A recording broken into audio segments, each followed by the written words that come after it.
A service of KIBMradio.com, the Internet's home for an all old-time radio.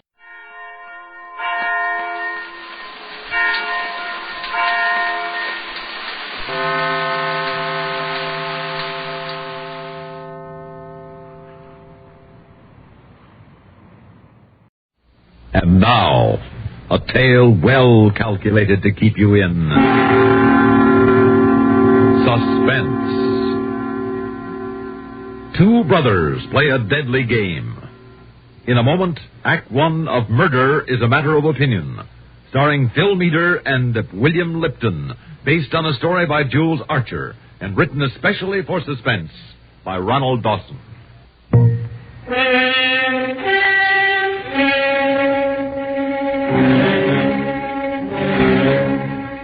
It wasn't surprising that my younger brother Brian and I disagreed so violently on the question of capital punishment. We chose opposite sides on everything as a matter of habit. Ever since Dad had sent him to join me at the Tulane College of Law, we argued about murder. Murder is a matter of opinion, Frank, and that's all. Just a matter of opinion. I can't go along with you, Brian. The law not only distinctly defines murder, but furthermore, the law is designed to protect the innocent. Oh, baloney. I can point out quite a few cases where an innocent man was condemned to death. No, sir. I just happen to believe the law is right. Well, you're wrong.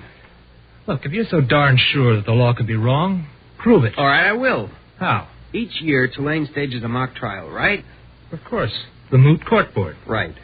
Now, they secretly prepare a mock crime on the campus and try to catch us by surprise to give us some realistic experience in criminal law procedure, right? Right. Okay. This year, why don't we spring a surprise on the board? Just you and I will stage our own private murder case. Brian, why don't you do something about that cough of yours? It's really beginning to worry me. You cough all night long. Oh, I'll take care of it. See a doctor one of these days. Please do. Okay, let's get back to our mock murder. I'll play the corpse and you'll be the murderer, but after we stage the killing, I'll undertake your defense at the trial. What will you prove? Well, I'll prove to you and to the student jury that even though every fact points to you as guilty of first-degree murder, even to the point of witnesses who saw you kill me, you can still be absolutely innocent. You won't use any self-defense gag, no insanity plea, accidental manslaughter? No, a straight, deliberate, premeditated killing. Well, kid, it's a nice stunt if you can do it. It's a deal. Let's work out the details.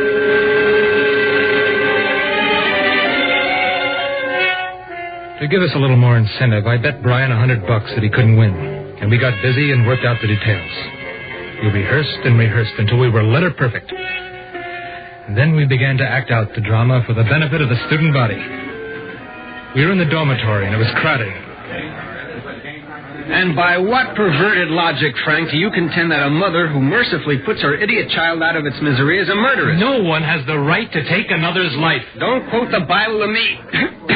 Think for yourself. Look, if you did a little more reading of the Bible and a little less boasting about what you know of the law... Boasting? You're the one who's always boasting. You're the one who's never wrong. Oh, shut up, will you, Brian? You're just a punk kid. A punk kid, am I?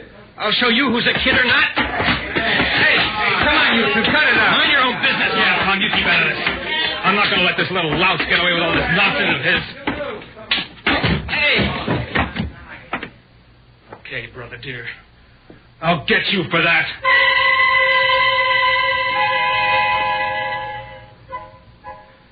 The fight achieved our purpose. We had planted the idea that Brian and I were on the outs. To make it still more emphatic, we made it a point not to speak to each other for several days. It was a pretty good act. Tom Penson, a mutual friend, stopped in to see me. Frank, I realize I have no right to say what I have in mind. Well, then don't. I have to. As an old friend, Frank, I just can't understand what's come over you and Brian. Oh, he's impossible. Do you know that young punk has the nerve to question father's decisions? Can you imagine baby Brian questioning the decisions of one of the most learned judges in the country? Well, he's got an inquiring mind. He wants to explore the law. The inquiring mind, my eye. He's got a colossal conceit, and one of these days I'll knock it out of him.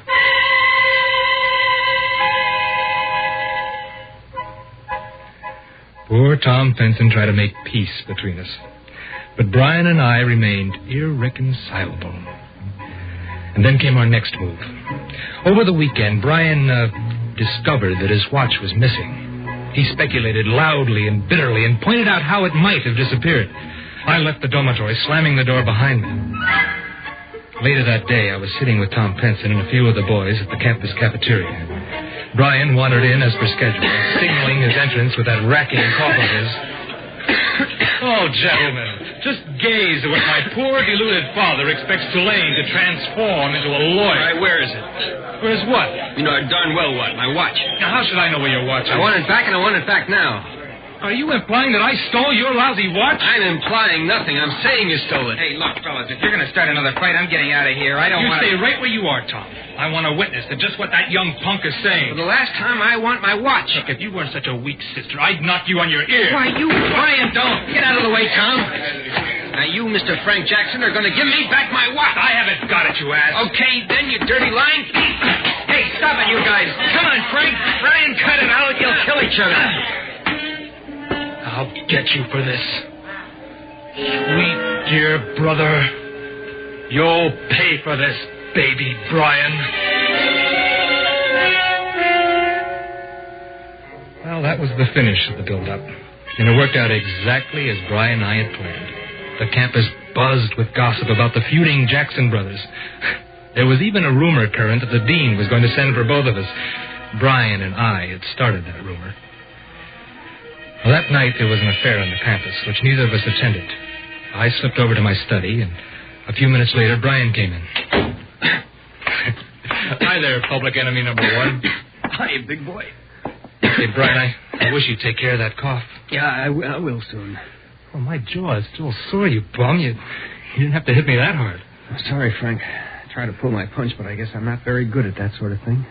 You sure no one saw you coming here? Oh, no. Campus is deserted. Okay. Well, now we're about set for the final act. The payoff takes place in the bookstore, right? Right. Okay, now look at this. Oh, good. You got the gun. Yep, a 32 loaded with blanks. I borrowed it from the Army. They'll never miss it. Fine. And I've got a paper cup filled with ketchup. I'll stick it under my shirt. And when I fire, you'll clasp your hand to your heart and squeeze out the red blood. And then you lie on the floor while I make my escape. Right. And I'll lie on the floor for at least 5 minutes to give you a chance to get away. Now, don't forget, you're to call the dean and tell him about the hoax and then have him set up the mock trial. Everything looks set. Tomorrow, then. The bookstore at 12:15. Right. I'll come in and start a fight, insult you, and you'll do the rest, okay? One more thing.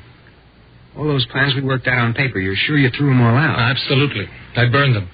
There'll be no clues around to show that the whole thing's a hoax until after it happens. This is one time that I'll win, Frank.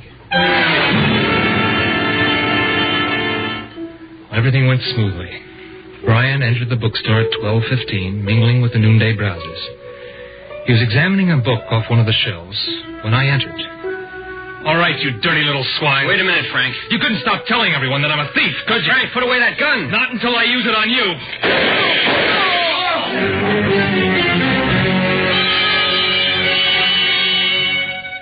Brian clapped his hand to his heart. The catsup trickled out over his shirt in a convincing red stain. With a slight groan, my brother slumped to the floor on his face. Oh, it was a beautiful job. 2 girls screamed and 1 student fainted. Everyone in the bookshop stood transfixed in horror. I wheeled and ran out, sprinting back to my study. And then, chuckling to myself, I phoned the dean. He wasn't in, so I left word that I called and asked if he'd call me back. I relaxed in my bed, waiting for the dean to call. I began to speculate over Brian's possible defense pleas on my behalf at the trial. He agreed to every detail of the crime as we enacted it. How could he convince a jury of law students that it was anything but first-degree murder? I hated to see Brian make an ass of himself publicly, but it was his idea. Dear God, Frank. What's wrong, Tom? You're as white as a sheet. What did you do it for? How could you do such a terrible thing? Oh, I just killed the little stinker because he had it coming to him, that's all. You killed your own brother and you're laughing at it? He looked so funny lying there. But your own brother. Well, what difference does it make? Just a minute, Tom. That must be the dean. I'm expecting his call. Hello? Jackson? Speaking. This is the dean. Yes, sir? Come to my office immediately. Yes, sir. Beat it, Tom. That was the dean. He wants me to report to his office immediately. But, Frank, look, you're in a lot of trouble. Perhaps if you plead insanity. Insanity, my foot! I planned it. Yes, sir, it was premeditated murder.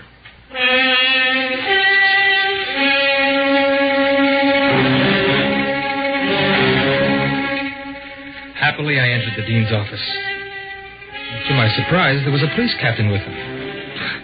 Well, I thought in wry amusement, Brian and I had forgotten that angle of it. We'd surprised the police, too. And from the dark look on the beefy face, I gathered that the police department took a dim view of the stunt. Oh, Jackson, come in. Captain, this is Frank Jackson. He's your man. You're Frank Jackson? Yes, sir. You're under arrest. Looks like it was a pretty successful murder. What? My brother's not really dead, Dean. You don't think so? No, sir. You see, Dean, instead of waiting for the moot court to stage a mock crime, Brian and I decided to put on one of our own. We thought you wouldn't mind because, well, there was a very subtle legal point involved. What are you talking about? Well, if you'll allow us to hold a mock trial, I think the case would be extremely interesting to the student body. My brother wants to undertake my defense to prove that what is apparently a first-degree murder is really nothing of the sort. Good Lord, what? Would you cooperate, sir, by holding a trial and calling all the witnesses who were in the bookstore? A trial will be held, all right, and all the witnesses in the bookstore will be called to testify against you. Only it won't be a mock trial at all, but a real one in criminal court. What?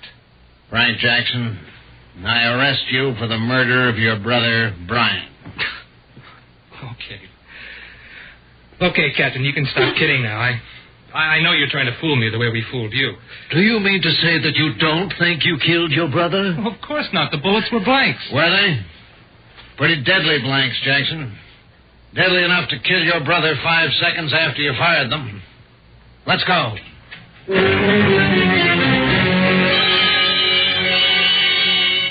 was a nightmare. I'd wake up, I told myself, and Brian would be sleeping beside me in the dormitory. Then I forced myself to look up, and the barred window was still there. An uncontrollable chill shook me. This was a jail, and I was not dreaming. I was on trial for my life. The dean phoned my father, who came rushing to my aid. He was led into my cell. Frank. Dad, this is awful for you. Brian gone and me here. Son, we've got to fight. I guess you're right, Dad. Did you get me a lawyer? Yes, the best lawyer in the state, Peter J. Cheney. He'll be here shortly. Dad, I just can't believe it. It's too incredible. You and Brian were so close. Frank, how did it happen? I don't know. Those bullets were blanks. I tested them the day I got them. Well, there can be only one answer. Someone replaced the blanks and you're done with real bullets. But who? Why? No one knew about our plan to stage a mock crime but Brian and me. I didn't even have any real bullets in my possession.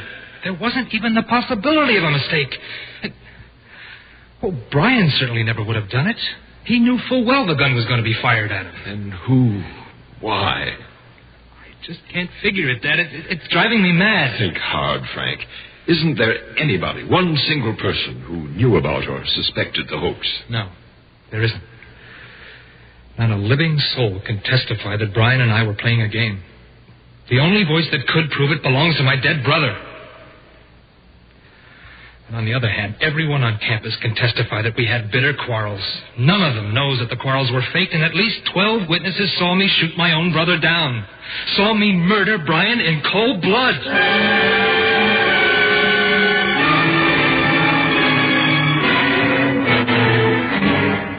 Frank, this is a clear-cut case of first-degree murder in one of its worst forms, fratricide. I haven't a scrap of evidence with which to defend you. In fact, any story I might present would be ridiculed. Well, what can we do, Mr. Cheney? You'll have to plead insanity. I won't.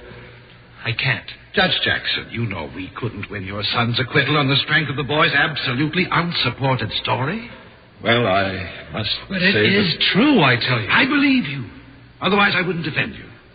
But we don't even have an explanation of why there were real bullets in that gun. Dear God, I wish I knew. Son, a jury might credit a plea of insanity. A nervous breakdown resulting from overwork. With good character witnesses for you, you might have a chance. Dad, what should I do? Frank, I have no right to dissuade you from choosing the legal course which has the best chance of saving your life. But I can only say that I believe in telling the truth. In fact, it's all you can do if you honestly believe in the justice of the law and trust it. I do, Dad. I do. I'll stick to the truth. I don't like it, Frank. That's the way it has to be. Frank, I'm a criminal lawyer and I know juries. And I tell you, my boy, there isn't any jury in the world that would swallow your story. How right. How bitterly right Mr. Cheney was. No jury would swallow my story. The parade of witnesses called by the state was crushingly incriminating. And then before I realized it, Tom Penson was sworn in on the stand to testify against me. Now, Mr. Penson, you were acquainted with the late Brian Jackson? I was. And you know the defendant? Yes, sir. Would you say that as brothers they were very close and fond of each other? Well, they were. At least until a little over a month ago. You mean that something came between them?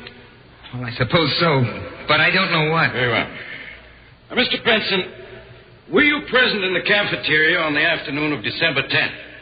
Yes, sir.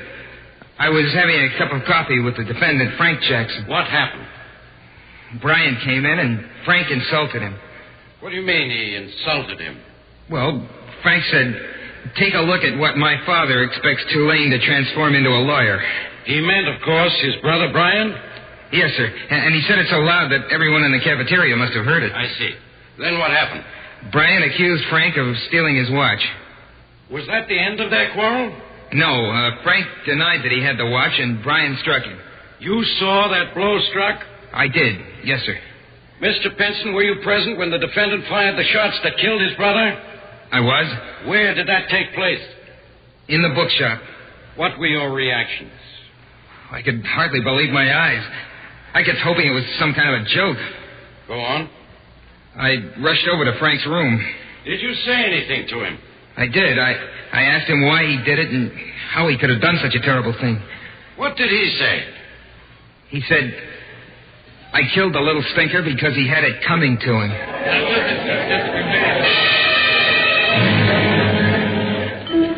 Every word spoken by every witness condemned me. To them, I was a murderer. As the testimony was piling up the evidence against me, I kept remembering the last serious thing Brian said to me. This is one time that I'll win, Frank. Ironically enough, it was beginning to look as if this time Brian would win. Listening to all the testimony, I began to doubt my own sanity. My story began to sound foolish and incredible to my own ears. But it was all I had to offer in my own defense. No proof, no witnesses. The entire courtroom, I knew, was convinced of my guilt beyond the shadow of a doubt. Suddenly, I was aware that the prosecutor was questioning. I repeat, what happened to the blank bullets you claimed you had? I told you before, I don't know. Again, I ask you, if all of this was just a hoax, as you stated, and if the whole thing was kept an absolute secret by you and the deceased, who could have known and who could have changed those bullets? I don't know. There are too many things you don't know, Mr. Jackson. I would say that you don't even know how to lie. I'm not lying. It's the truth. It's the truth. So help me God, I didn't kill my brother. I didn't kill him. In some curious form of mass hypnotism, I almost began to share the belief that I was guilty. Perhaps I really had been temporarily insane. Perhaps I had willfully, deliberately murdered Brian in cold blood. My brain was whirling, and my hands were clammy when I rose to face the jury. They'd been out for less than an hour. I couldn't believe that I was going to listen to words that would legally terminate my life. The jury found me guilty as charged. I screamed, No, that can't be. It's all a mistake, an awful mistake. My story's true. Every word of it. This is murder. You're murdering an innocent man.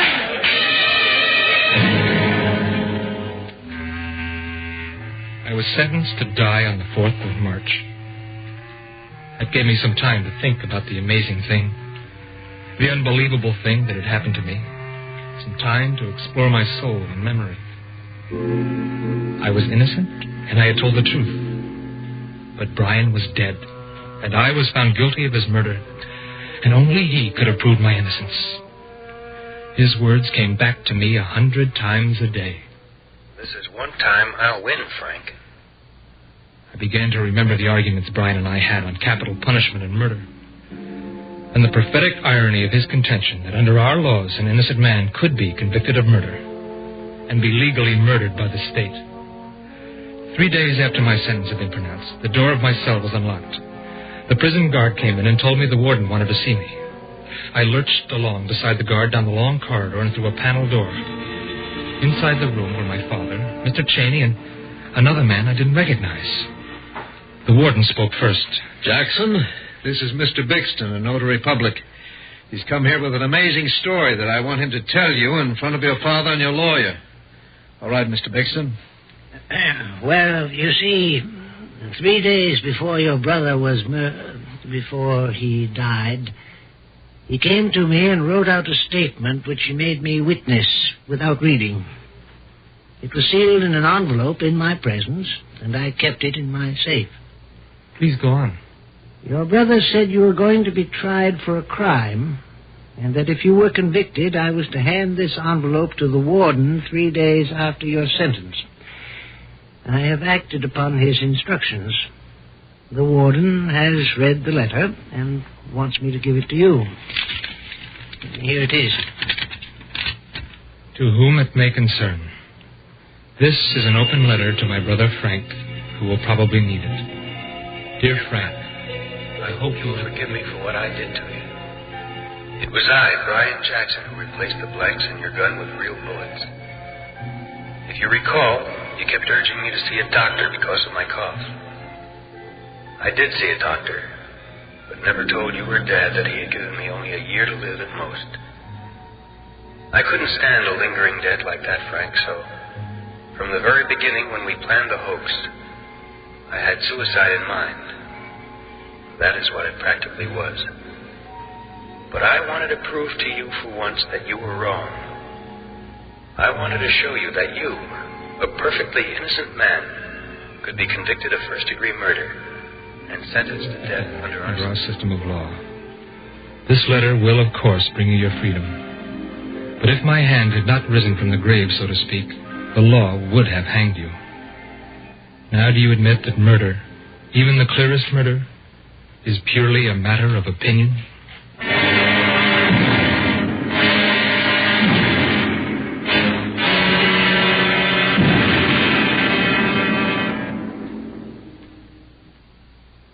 Suspense. You've been listening to Murder is a Matter of Opinion, starring Phil Meader and William Lipton, and written for Suspense by Ronald Dawson, based on a story by Jules Archer. Suspense is produced and directed by Bruno Zerato Jr. Music supervision by Ethel Huber. Also featured in tonight's story were Ronald Bliss as Tom Penson, Bernard Lenrow as Judge Jackson, Maurice Tarplin as the prosecutor, Ivor Francis as Mr. Cheney, Bob Dryden as the captain, and Lawson Zerby as the dean. Listen again next week when we return with Sold to Satan, written by Joseph Cochran. Another tale well calculated to keep you in suspense. Expanded CBS News every hour on the hour weekdays presents the most complete network news coverage. This is the CBS Radio Network. And now, a tale well calculated to keep you in suspense. Can the devil really take possession of the mind of man? Listen to Sold to Satan, starring Kermit Murdoch, and adapted especially for Suspense by Joseph Cochran from a short story by Jules Archer.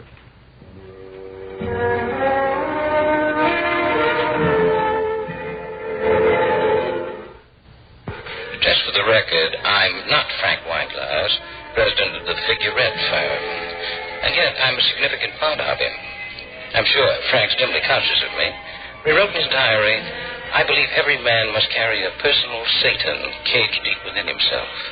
A subtle, compelling force that suggests mad ideas, wrong ideas, irresistible ideas. That's Frank's estimate of me. On my own behalf, I'd say I'm keener than Frank in understanding what is inevitable and telling him so at once. And I do have my mischievous comic side, as Frank discovered that evening at the exclusive Hampton Club, where the members for the most part believe that silence is golden. Confound it, man. Must you make so much noise with that ice? Oh, sorry, Colonel Dover. All right. Frank wasn't a bit sorry, and I got the message. I waited, let Frank remind himself that Colonel Dover had the annoying habit of glaring over the top of his newspaper at anyone who made the slightest sound. At the right moment, I made my move. Frank, can you imagine what would happen to this sacred silence if we gave the Colonel the hot foot? Well, after the third scotch Frank agreed it was a hilarious idea. He got up, walked over to the Colonel, and stopped, pretending to tie his shoe. He lit the match and got back to his chair. We waited. Fire! Great Scott! My foot is on fire! Oh, blasted it! If I knew what bounder did that, I'd have him expelled. He would... Steward!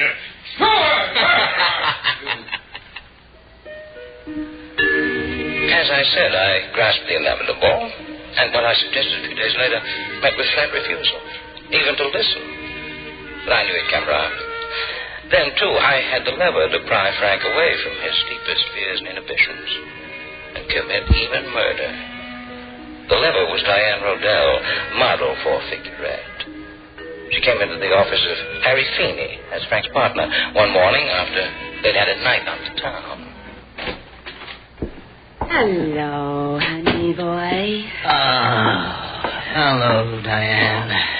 Feeling low, honey boy. Don't call me that. Why, honey boy, last night you No, said I that mean around the office. Frank might hear you.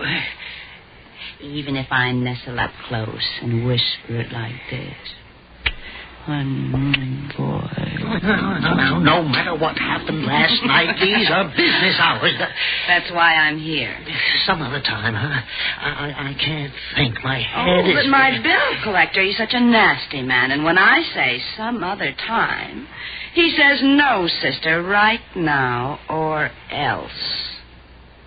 Harry, you don't want him to talk to me like that, now do you? Oh. Well, here's $200. And for the love of Mike, don't... Ah, thank you, honey boy. And from now on, this will be my week's salary. What do you mean? Your salary's $100 a week. Oh, it was. Now it's $200. And I want a 10-year contract. What?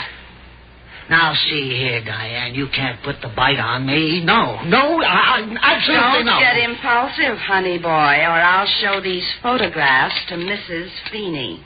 Oh, Diane, this is blackmail.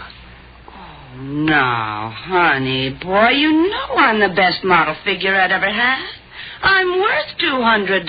Yeah, sure. I know you're a good model, the best. But there's Frank. He's my You partner. also have a partnership with Mrs. Feeney. Now, what's she going to say about these photographs? All right. Give me the photos. Say nothing about this, and I'll adjust your salary. We'll call it a cost of living increase. And because you're so valuable to the firm, that is, you'll be sewed up with a long-term contract. How's that? Why, honey boy, that's what I came to ask. I'm so glad you thought of it first.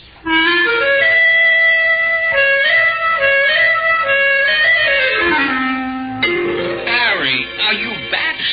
$200 a week. And a 10-year contract. But why? Has she got something on you? Take a look at these photos. She hinted that Agnes might like to see them. No doubt she would. Well, it's your funeral. And then it's all right? We give her the $200? You pay the extra $100. Firm isn't paying for your night clubbing with Diane, with pictures. All right, Frank. Don't get mad now. Did you get the negatives? Well, no. You see, Diane's got them in a vault. She says they're her contract insurance. Harry, you're a fool. We didn't need your wife's money to expand the firm. I'd call the police, have her arrested for extortion.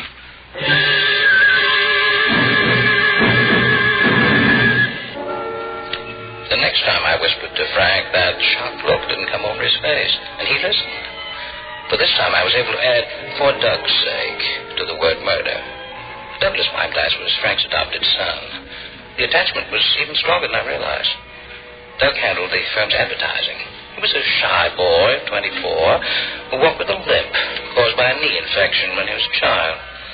This morning he limped into Frank's office and he was bustling with suppressed excitement. Dad, I've got to talk to you. Well, come in, Doug, come in.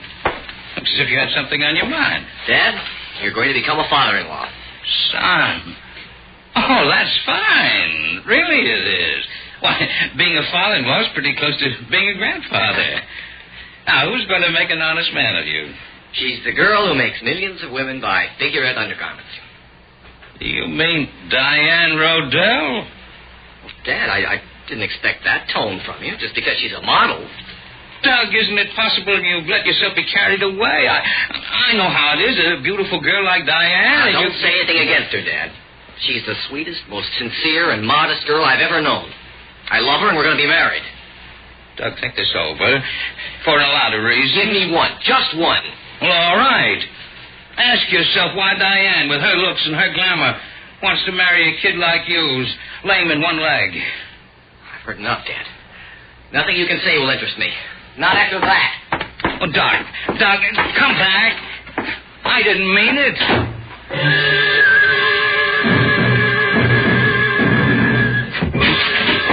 Fine mess you got me into. What's the trouble, Frank? Doug just told me he's going to marry Diane. Yes, I know. Sweetest, most decent girl he ever knew. Frank, you didn't tell him about... No, because it wouldn't do any good. The only way I can convince him is with those photos. Let me have them. I burned them. Well, then you've got to tell Doug. I can't. Diane's way ahead of you. What do you mean? She phoned and said if I ever told Doug anything to hurt her chances, she'd send the photos to my wife in the next mail. Frank, Agnes would throw me out. And if she did, I wouldn't have a dime. What a partner you turned out to be.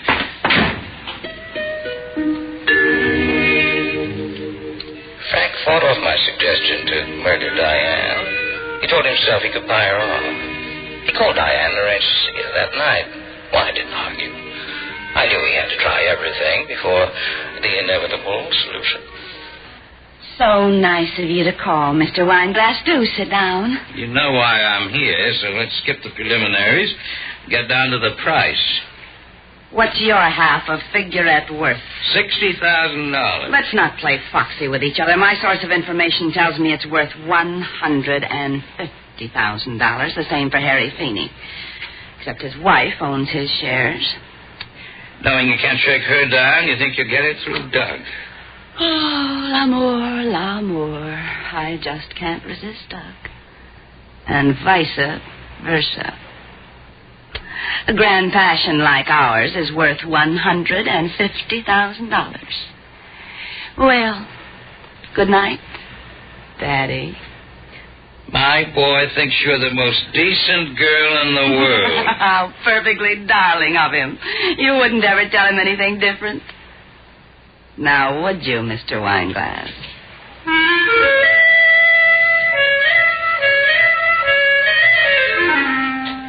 All right, Frank. You've tried everything. But there's no other way. With careful planning, I think we can open Doug's eyes and work it so Harry Feeney would take the rap. He's around your neck. You despise him. You could kill two birds with one stone. What do you say, Frank? I kept him tossing all night with the details.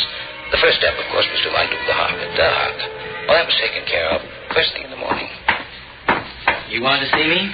If it's about Diane, you may as well save your breath. Doug, I'd appreciate it a lot if you'd forget what I said yesterday. I behaved like an old fool. I guess I was touchy about being left in the dark until it happened. Oh, sure, Dan. I understand. I'd have told you sooner, only I wasn't sure she'd have me. To tell you the truth, I wasn't sure about my game leg either. Well, I'm glad she didn't let that stand in the way. She's a wonderful girl. Now, do you think Diane could bear up if I sent you on a business trip? Where do I go and when will I be back? Oh, you'd leave in the morning for the National Convention of Garment Workers in San Francisco. You'd be gone about 10 days. Well, say, why don't you plan to take the 20th Century tomorrow and show Diane the town tonight?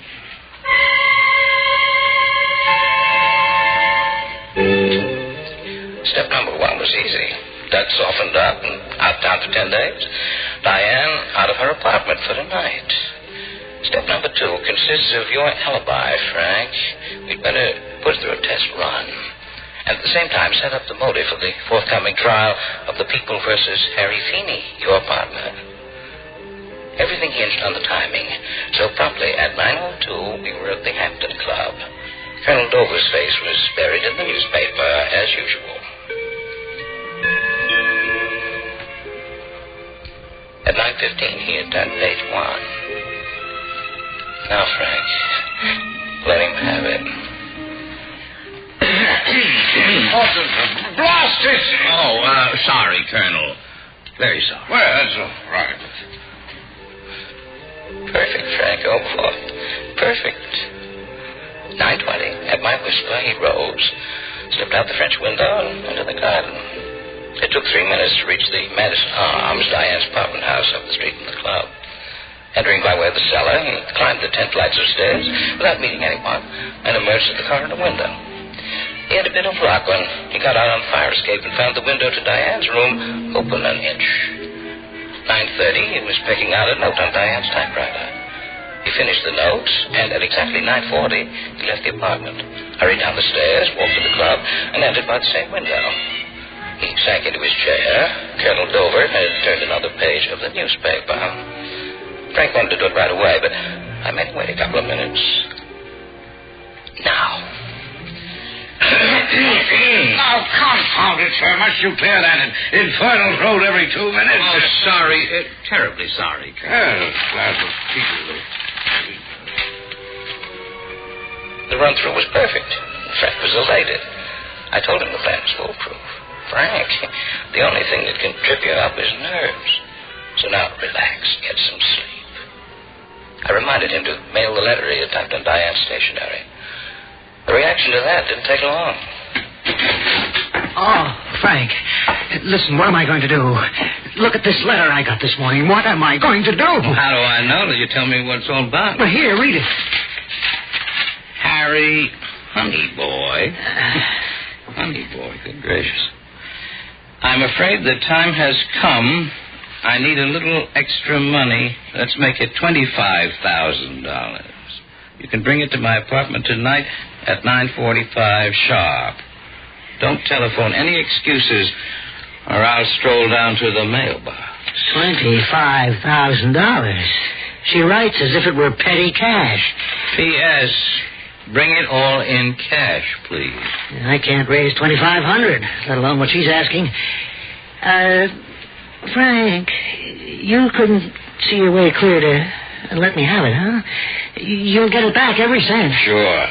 When Agnes dies. I'll get her to sign over some of the stock to you. I'll convince her. Somehow. All right. Stop sniveling. I'll give you the money. On one condition. Oh, anything you say, Frank. Just this. When you see Diane tonight, get those negatives.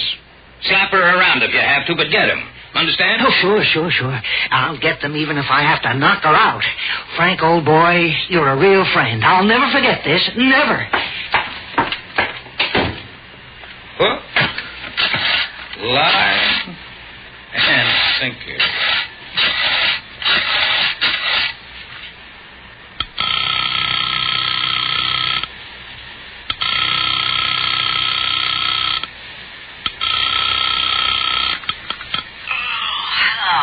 Hello, Diane. Frank Weinglass. Well, do you have to get a girl out of bed so early in the morning? I'm calling for Harry. He's got to see you tonight about those negatives. You can tell him. Now, wait, Diane. He's prepared to pay for them. Oh. You can write your own ticket. Well, that sounds interesting. Where's he getting the money? Well, I'm letting him have some. Oh? And he made a killing at the track. What time is he coming? Between 9 and 10. Will you tell Honey Boy I'll be waiting anxiously.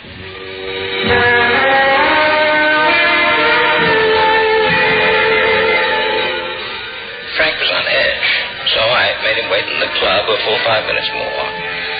He felt his pocket for the murder weapon, one of Harry's scarves taken from the office hall tree.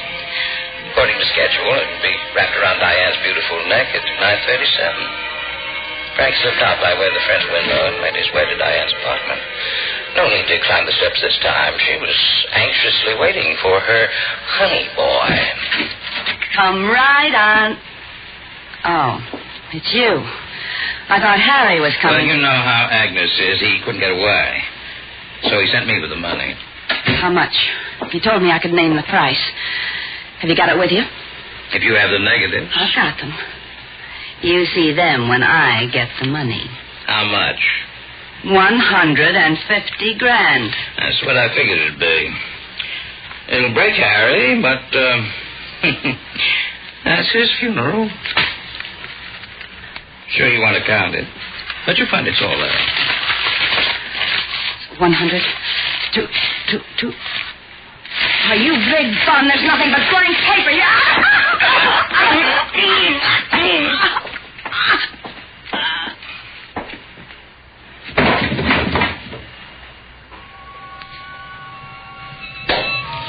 Frank found the negatives right next to our heart. He burned half of them, leaving enough to show who it was. Picked up the fake money, made his way back to the club, just as the colonel was turning the second page of the newspaper. Frank slipped into his chair and calmly waited for my signal. Now, by the eternal, sir, this is too much. You, sir, if I hear one peep out of you again, I will... Oh, yes, I'm sorry. I beg your pardon, sir. One peep, sir, and I will complain to the steward, sir, and demand your expulsion. I'm dreadfully sorry, Colonel. I promise you it won't happen again, sir. Yes, well, see that it doesn't, sir. Oh, by the way, Colonel. What now? May I ask a favor? My watch reads 9:20. It stopped. When I entered the club, it was 9:15. Well, it is exactly 9:52. Now, sir, may I go back to my paper? Thank you. 9:52. Only 3 minutes off schedule. We allowed a 5-minute margin for error. Not bad. Diane dead, Doug in San Francisco, and to make it perfect, Harry has probably let himself in by the door that you left unlocked. He'll reel back and leave his fingerprints all over the place. And rush out without noticing the burnt negatives of the scarf, and he'll be frantic until he finds you. Mr. Wineglass, telephone call for you. I'll plug it in. Oh, thank you. Hello? Frank, I've been trying to get you all evening. I'm in an awful mess. You've got to help me. Oh, what's the matter? Didn't the meeting with Diane work out? Didn't you get the negatives? Oh, that's just it. I haven't been able to get away from Agnes. What? When I was finally able to sneak out to call Diane and tell her I was stuck, she didn't answer. Frank, get to her, find her, and explain. Tell her I'll get there, but it'll be after midnight.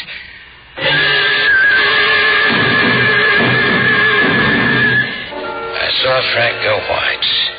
If Harry was home until after midnight, they couldn't pin the murder on him. I called on Frank to be calm, reminded him that if they couldn't pin it on Harry, they couldn't pin it on him either. Besides, the main purpose had been accomplished. Diane wouldn't marry Doug. I told him to go home, get some sleep. Early in the morning, he was wakened by the doorbell ringing. And when he opened the door, he saw an officer. Sorry to disturb you, Mr. Wineglass, but they want to see you at the station. Oh, what's the trouble? Diane Rodell, a model in your employ, has been murdered. Diane? Oh, I see. They want me to give any information I can. Do they suspect anyone?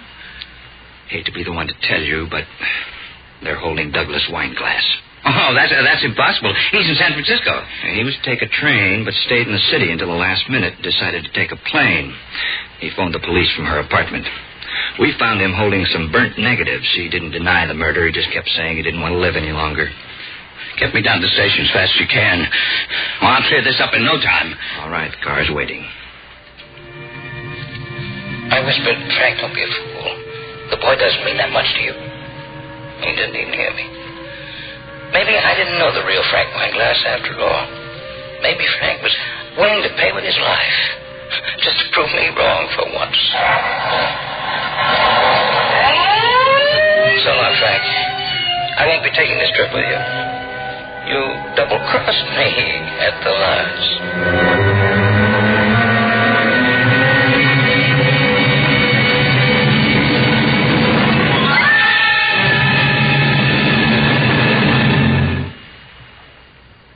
Suspense. You have been listening to Sold to Satan, starring Kermit Murdoch, and adapted especially for Suspense by Joseph Cochran from a short story by Jules Archer.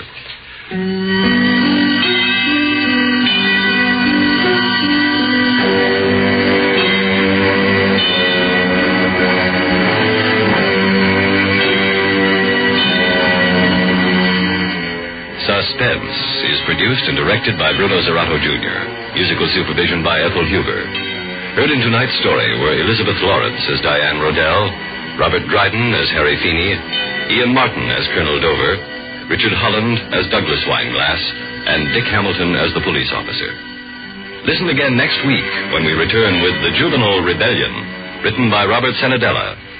Another tale well calculated to keep you in suspense. CBS newsmen everywhere report in depth and detail on this station of the CBS Radio Network.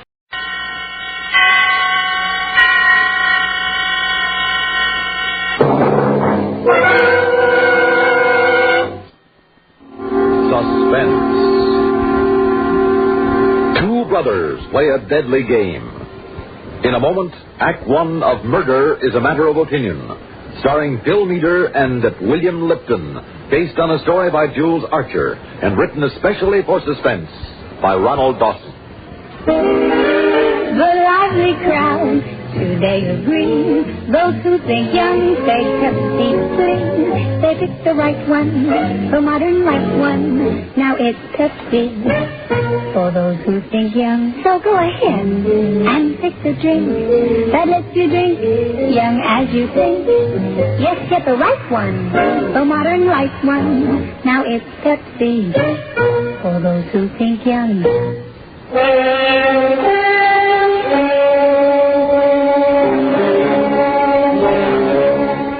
It wasn't surprising that my younger brother Brian and I disagreed so violently on the question of capital punishment. We chose opposite sides on everything as a matter of habit.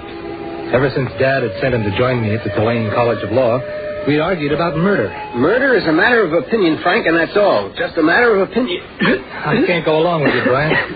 The law not only distinctly defines murder, but furthermore, the law is designed to protect the innocent. Oh, baloney. I can point out quite a few cases where an innocent man was condemned to death. No, sir. I just happen to believe the law is right. Well, you're wrong. Look, if you're so darn sure that the law could be wrong, prove it. All right, I will. How? Each year, Tulane stages a mock trial, right? Of course. The moot court board. Right. Now, they secretly prepare a mock crime on the campus and try to catch us by surprise to give us some realistic experience in criminal law procedure, right? Right. Okay. This year, why don't we spring a surprise on the board? Just you and I will stage our own private murder case. Brian, why don't you do something about that cough of yours? It's really beginning to worry me. You cough all night long. Oh, I'll take care of it. I'll see a doctor one of these days. Please do. Okay, let's get back to our mock murder. I'll play the corpse and you'll be the murderer. But after we stage the killing, I'll undertake your defense at the trial. What will you prove? Well, I'll prove to you and to the student jury that even though every fact points to you as guilty of first-degree murder, even to the point of witnesses who saw you kill me, you can still be absolutely innocent. You won't use any self-defense gag, no insanity plea, accidental manslaughter? No, a straight, deliberate, premeditated killing. Well, kid, it's a nice stunt if you can do it. It's a deal. Let's work out the details.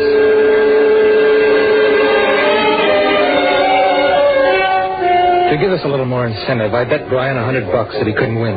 And we got busy and worked out the details. We rehearsed and rehearsed until we were letter perfect. And then we began to act out the drama for the benefit of the student body. We were in the dormitory and it was crowded. And by what perverted logic, Frank, do you contend that a mother who mercifully puts her idiot child out of its misery is a murderess? No one has the right to take another's life. Don't quote the Bible to me. Think for yourself. Look, if you did a little more reading of the Bible and a little less boasting about what you know of the law... Boasting? You're the one who's always boasting. You're the one who's never wrong. Oh, shut up, will you, Brian? You're just a punk kid. A punk kid, am I? I'll show you who's a kid or not. Hey! Come on, you two, cut it out. Mind your own business. Yeah, Tom, you keep out of this. I'm not going to let this little louse get away with all this nonsense of his. Hey! Okay, brother dear. I'll get you for that.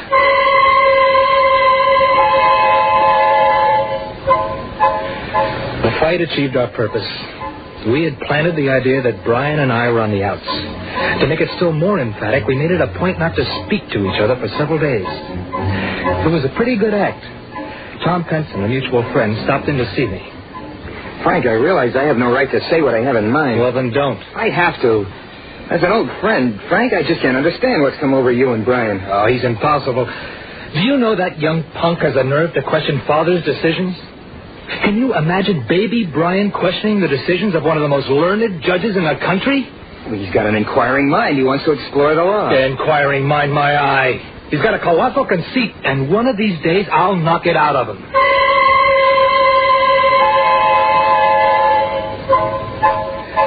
Poor Tom Penson tried to make peace between us.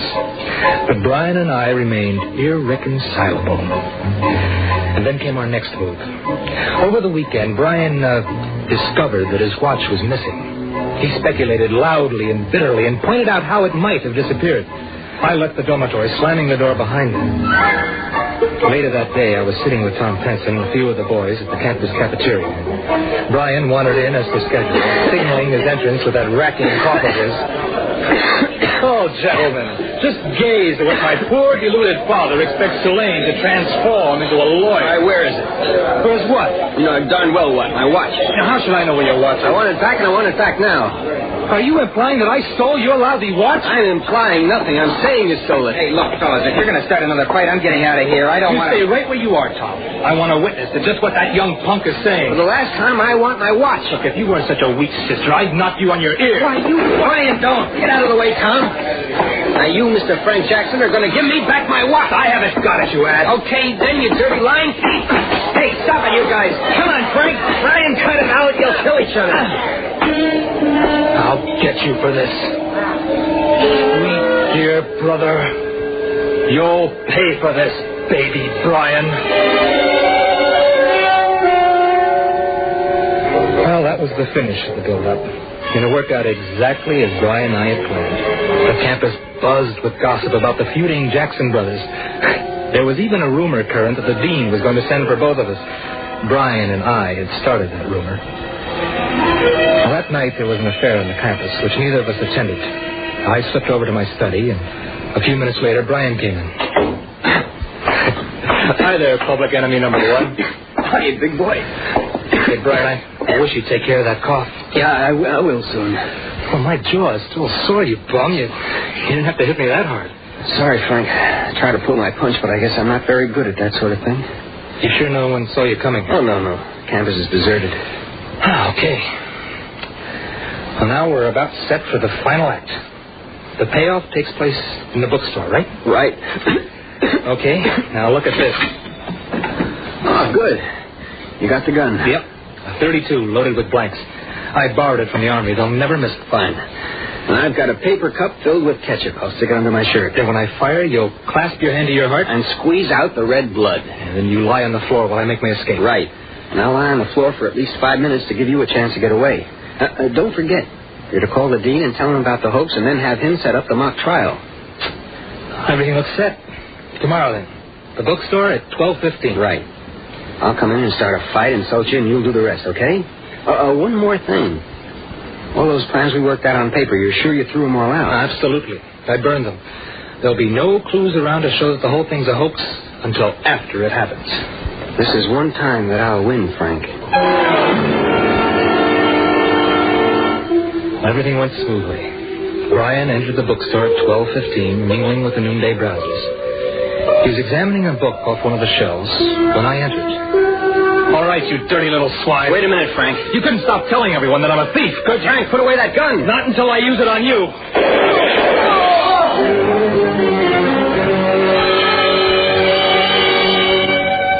Brian clapped his hand to his heart. The catsup trickled out over his shirt in a convincing red stain. With a slight groan, my brother slumped to the floor on his face. Oh, it was a beautiful job. 2 girls screamed and 1 student fainted. Everyone in the bookshop stood transfixed in horror. I wheeled and ran out, sprinting back to my study. And then, chuckling to myself, I phoned the dean. He wasn't in, so I left word that I called and asked if he'd call me back. I relaxed in my bed, waiting for the dean to call. I began to speculate over Brian's possible defense pleas on my behalf at the trial. He agreed to every detail of the crime as we enacted it. How could he convince a jury of law students that it was anything but first-degree murder? Well, I hated to see Brian make an ass of himself publicly, but it was his idea. Dear God, Frank. What's wrong, Tom? You're as white as a sheet. What did you do it for? How could you do such a terrible thing? Oh, I just killed the little stinker because he had it coming to him, that's all. You killed your own brother and you're laughing at us? He looked so funny lying there. But your own brother. Well, what difference does it make? Just a minute, Tom. That must be the dean. I'm expecting a call. Hello? Jackson? Speaking. This is the dean. Yes, sir? Come to my office immediately. Yes, sir. Beat it, Tom. That was the dean. He wants me to report to his office immediately. But, Frank, look, you're in a lot of trouble. Perhaps if you plead insanity... Insanity, my foot. I planned it. Yes, sir, it was premeditated murder.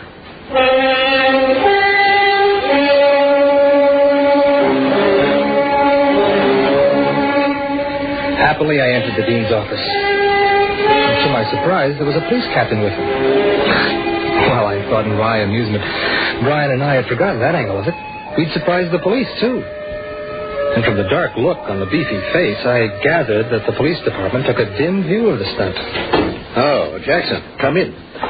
Captain, this is Frank Jackson. He's your man. You're Frank Jackson? Yes, sir. You're under arrest. Looks like it was a pretty successful murder. What? My brother's not really dead, Dean. You don't think so? No, sir. You see, Dean, instead of waiting for the moot court to stage a mock crime, Brian and I decided to put on one of our own. We thought you wouldn't mind because, well, there was a very subtle legal point involved. What are you talking about? Well, if you'll allow us to hold a mock trial, I think the case would be extremely interesting to the student body. My brother wants to undertake my defense to prove that what is apparently a first-degree murder is really nothing of the sort. Good Lord, what? Now, would you cooperate, sir, by holding a trial and calling all the witnesses who were in the bookstore? A trial will be held, all right, and all the witnesses in the bookstore will be called to testify against you. Only it won't be a mock trial at all, but a real one in criminal court. What? Frank Jackson, I arrest you for the murder of your brother, Brian. Okay. Okay, Captain, you can stop kidding now. I know you're trying to fool me the way we fooled you. Do you mean to say that you don't think you killed your brother? Well, of course not. The bullets were blanks. Were they? Pretty deadly blanks, Jackson. Deadly enough to kill your brother 5 seconds after you fired them. Let's go.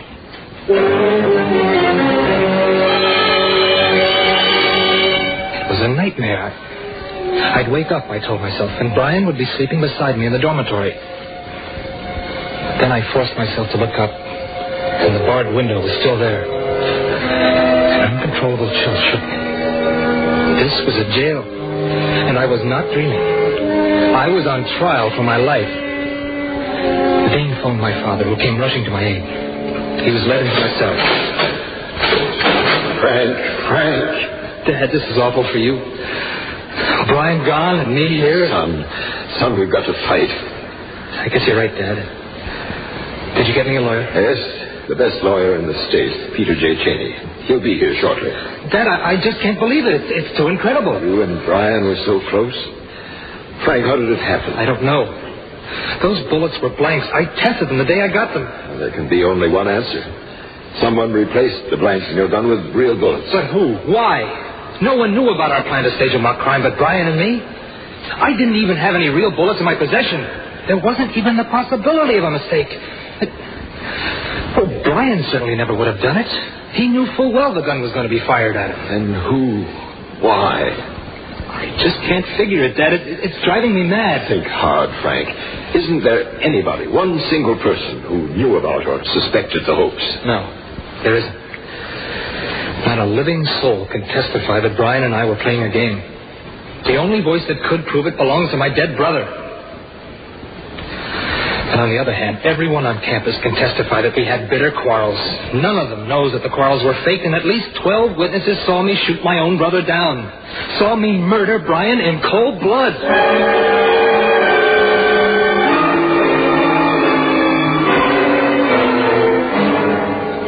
this is a clear-cut case of first-degree murder in one of its worst forms, fratricide. I haven't a scrap of evidence with which to defend you. In fact, any story I might present would be ridiculed. Well, what can we do, Mr. Cheney? You'll have to plead insanity. I won't. I can't. Judge Jackson, you know we couldn't win your son's acquittal on the strength of the boy's absolutely unsupported story. Well, I must But say... it is true, I tell you. I believe you. Otherwise, I wouldn't defend you. But we don't even have an explanation of why there were real bullets in that gun. Dear God, I wish I knew. Son, a jury might credit a plea of insanity. A nervous breakdown resulting from overwork. With good character witnesses for you, you might have a chance. Dad, what should I do?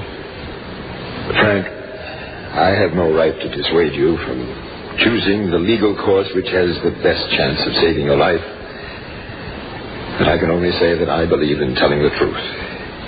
In fact, it's all you can do if you honestly believe in the justice of the law and trust it. I do, Dad. I do. I'll stick to the truth. I don't like it, Frank. That's the way it has to be. Frank, I'm a criminal lawyer and I know juries. And I tell you, my boy, there isn't any jury in the world that would swallow your story. How right. How bitterly right Mr. Cheney was.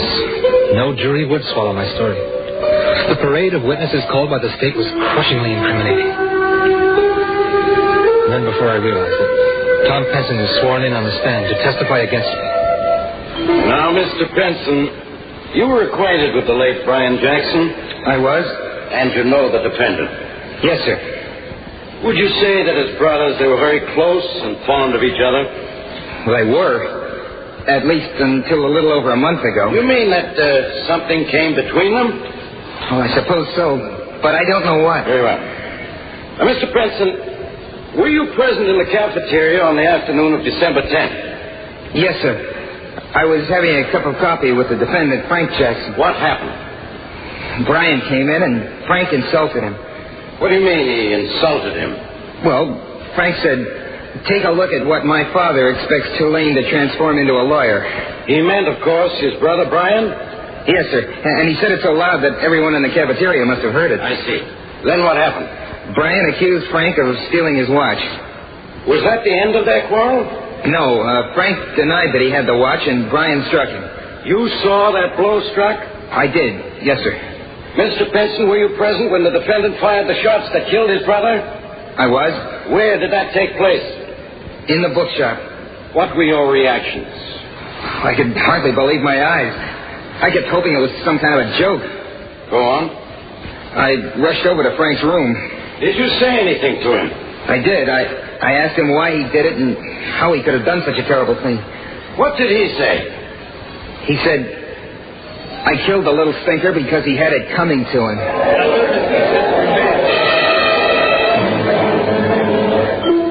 Every word spoken by every witness condemned me. To them, I was a murderer. As the testimony was piling up the evidence against me, I kept remembering the last serious thing Brian said to me. This is one time that I'll win, Frank. Ironically enough, it was beginning to look as if this time Brian would win. Listening to all the testimony, I began to doubt my own sanity. My story began to sound foolish and incredible to my own ears. But it was all I had to offer in my own defense. No proof, no witnesses. The entire courtroom, I knew, was convinced of my guilt beyond the shadow of a doubt.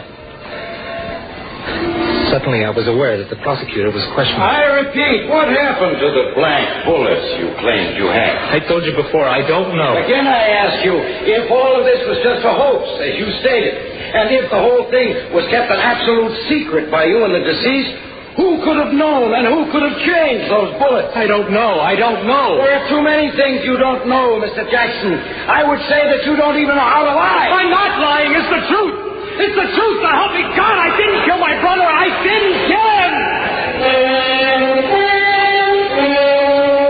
In some curious form of mass hypnotism, I almost began to share the belief that I was guilty.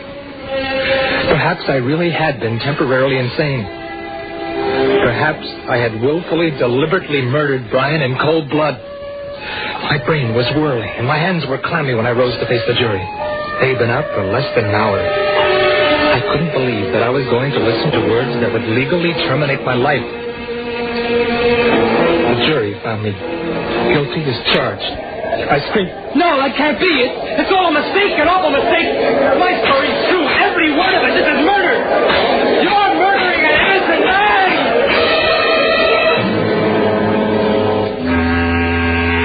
I was sentenced to die on the 4th of March.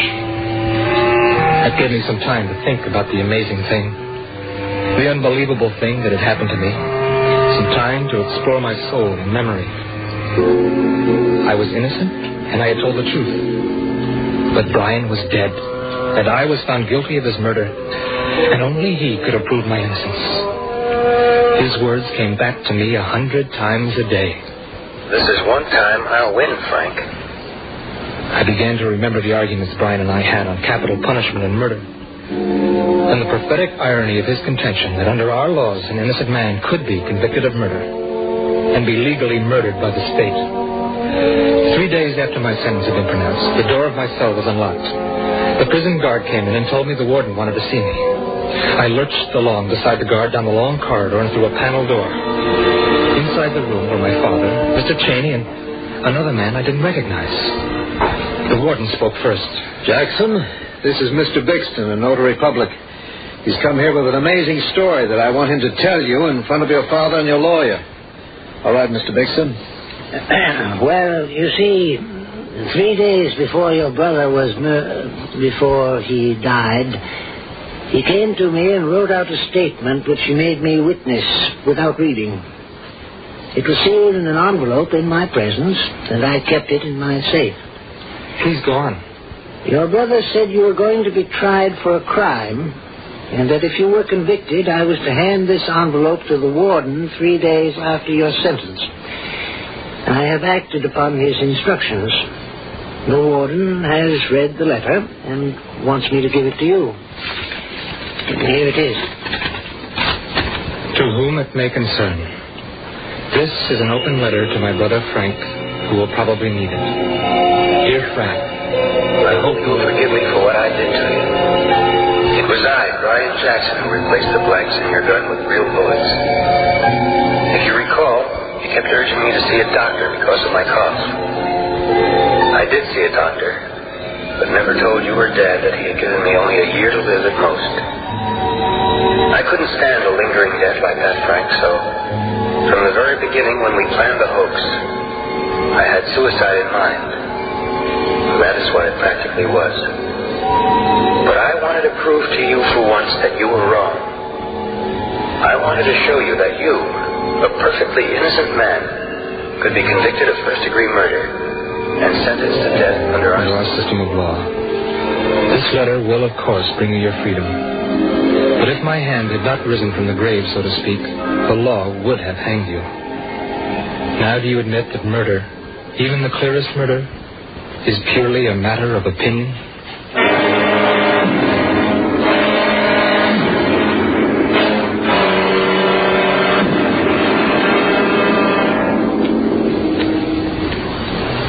Suspense.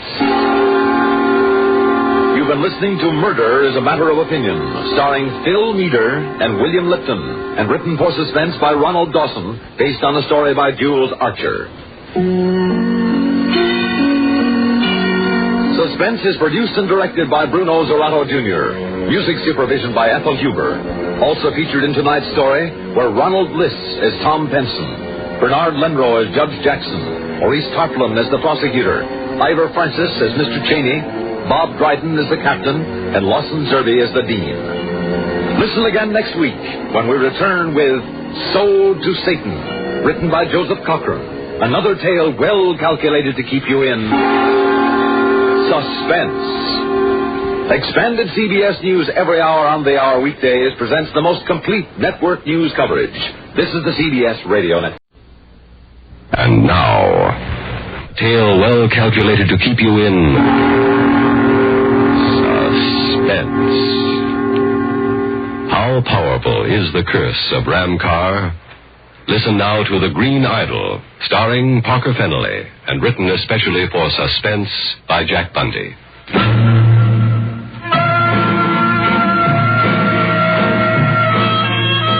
Now, I do not suggest that you try any strong-arm methods here in the city of Mecca, Mr. Hesher. You might have cause to regret it. You see, some of these devils have the very bad habit of putting a curse on one that might have the most dire results. Oh, I'm quite serious about it, really. Bye, Harry Duck. I'm sure glad that you're along on this here tour to sort of steer us around. Oh, I'm enjoying it every bit as much as you are, Mr. Hesher, in spite of the fact that I've seen this country before. And I sure am glad you had that travel agency change a course for us, too. Good. Ain't you, Ethel? Please, Herbert, it's are, not ain't. Yeah, that's what I meant. But ain't you? Oh, Herbert. Yes, sir. Who would ever have thought that a couple of just plain country folks, like me and Ethel here, would ever end up halfway across the world here in Arabia, right here in this holy city of... What'd you say the name of this town is, Dr. Etherington? Mecca, Mr. Hesher. That's it, Mm-hmm. Mecca, right here in Mecca. And from what I see out there in the streets on the way over to this hotel... Well, Ethel, this really ought to be the place for you to pick up all them souvenirs you want for the folks back home. Especially that one shop the doc here told us to look out for. Well, we'll see, Herbert. Al Hamid? Is that his name, Doc? Yes, that's the name. But let me warn you, though, Mr. Hesher, some of these shop owners drive a pretty hard bargain. Don't let them take you, as you Americans say, particularly Al Hamid, the Hindu. Take me? Mm-hmm. Take me, one of the best old horse traders ever lived? Now, don't start boasting, Herbert. Well, don't you worry none, Doc. You see what I done to that crook that tried to gyp me back there in Paris, France? This is not Paris, Mr. Hesher, and some of these devils have the very bad habit of putting a curse on one that might have the most dire results. A curse? Yes. Oh, now, Dr. Etherington, you're joking, of course. Of course he is. No, Mrs. Hesher, I'm not. I'm really quite serious about it. Oh, now listen, Doc. You know as well as I do that all that kind of talk is just a lot of superstition. Well, I, too, felt that way for a long time, but now... Well, I'm not so certain. Superstition, that's all it is. And me, I ain't superstitious. Are you sure? What? Well, isn't there a little superstition in all of us? Just a little? Oh, yes, I suppose there is, really. A little. No, of course there ain't. Foolishness, that's all. And don't you let the doc here scare you, Ethel. Now... when are we going to get out and look around the town? Right now, Doc? Well, this afternoon I must visit with an old school chum. I promised to look him up the moment we arrived and then have dinner with him. But I shall see you here at the hotel this evening, shan't I? And then we can plan a tour of the city tomorrow. How's that? Yeah, we'll be here, Doc, and probably all loaded down with souvenirs that I picked up by out horse trading some of these natives. Well, I hope you do very well. I'm sure we will, Doctor. But, please... Yeah? Just remember my warning. Oh, sure. Oh,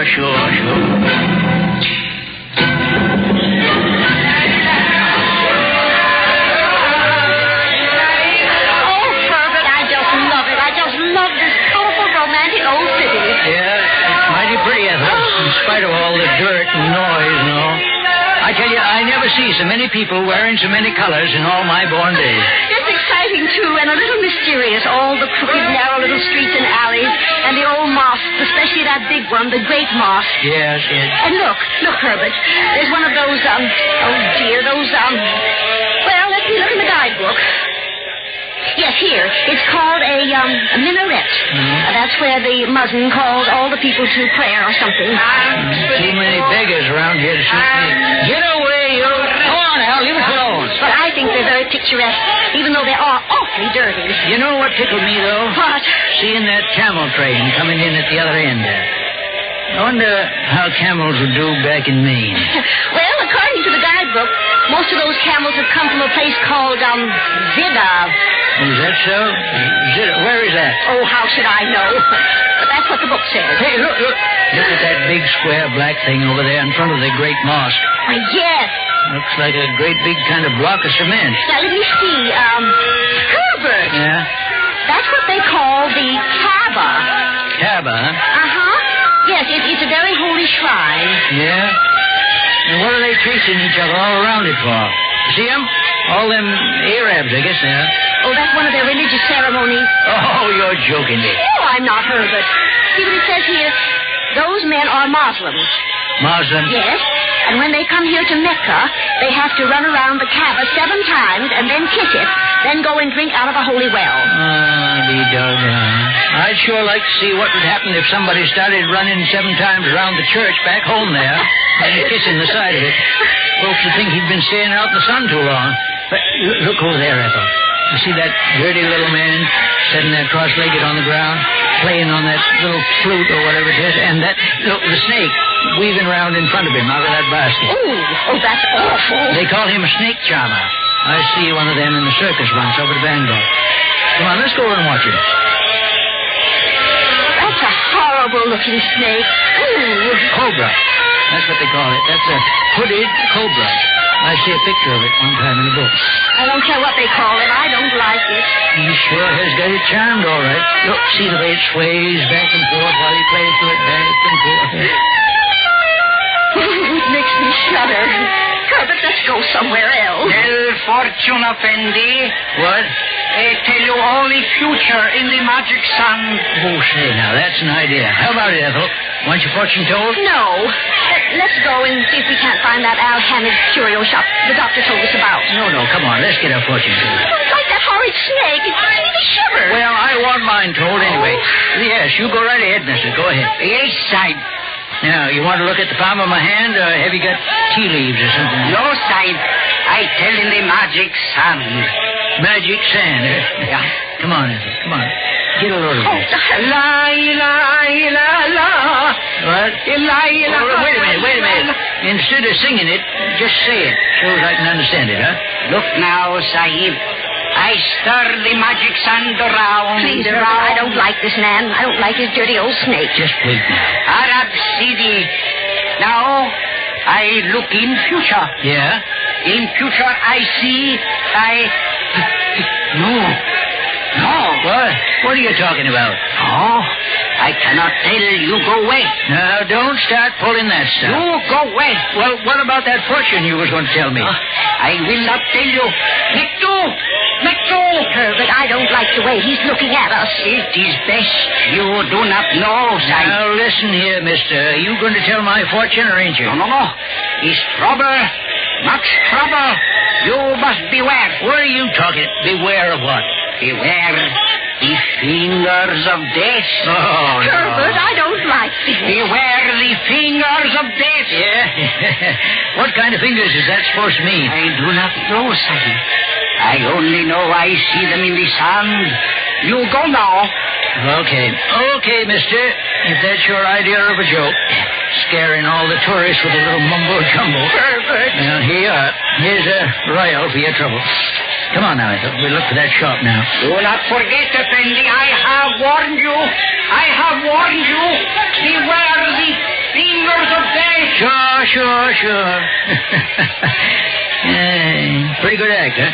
Herbert, he wasn't joking. Oh, come on now, Ethel. Just a lot of crazy nonsense for the tourist trade, that's all. Is it? That strange look in his eyes, the way he looked at me? Well, sure, that's just part of the act he was putting on. If only I could believe it. Well, of course you can. Now, just come along and forget all about it. No, I can't. I'm frightened, Herbert. I'm frightened.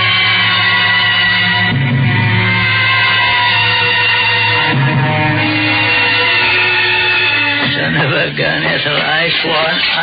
Never in all my born days. Herbert, please, don't say I swan anymore. Everybody will think you're just an old hick. Oh, well, I'm sorry. But what's the matter with being a hick? If I'm a successful one, huh? Took more than a couple of carloads of potatoes to pay for this nice trip to all these foreign countries, and I'm the man that raised them. So what if I am an old hick? You know what I mean. Pretty smart one, too. I married up with you, didn't I? Good looking? That's because I was the smart one. Woman, how you do go on. But like I say, I swear I never did see so much fancy junk laying around in one little store in all my life. No wonder Doc Elrington said to be sure and look in at this Al Hamid's place. I think it's just wonderful. Oh, all this lovely brass work and those lovely rugs and... Herbert, just look at this one, Herbert. A real, genuine Oriental rug. Yeah, I know, Ethel, but don't make like you like it too much, or old Al Hamid here, he'll never leave us alone until we buy it. You see the way he keeps watching us out of the corner of his eye? Oh, pay no attention to him. I could just go wild buying things in a place like this. Yeah, well, you just better not now.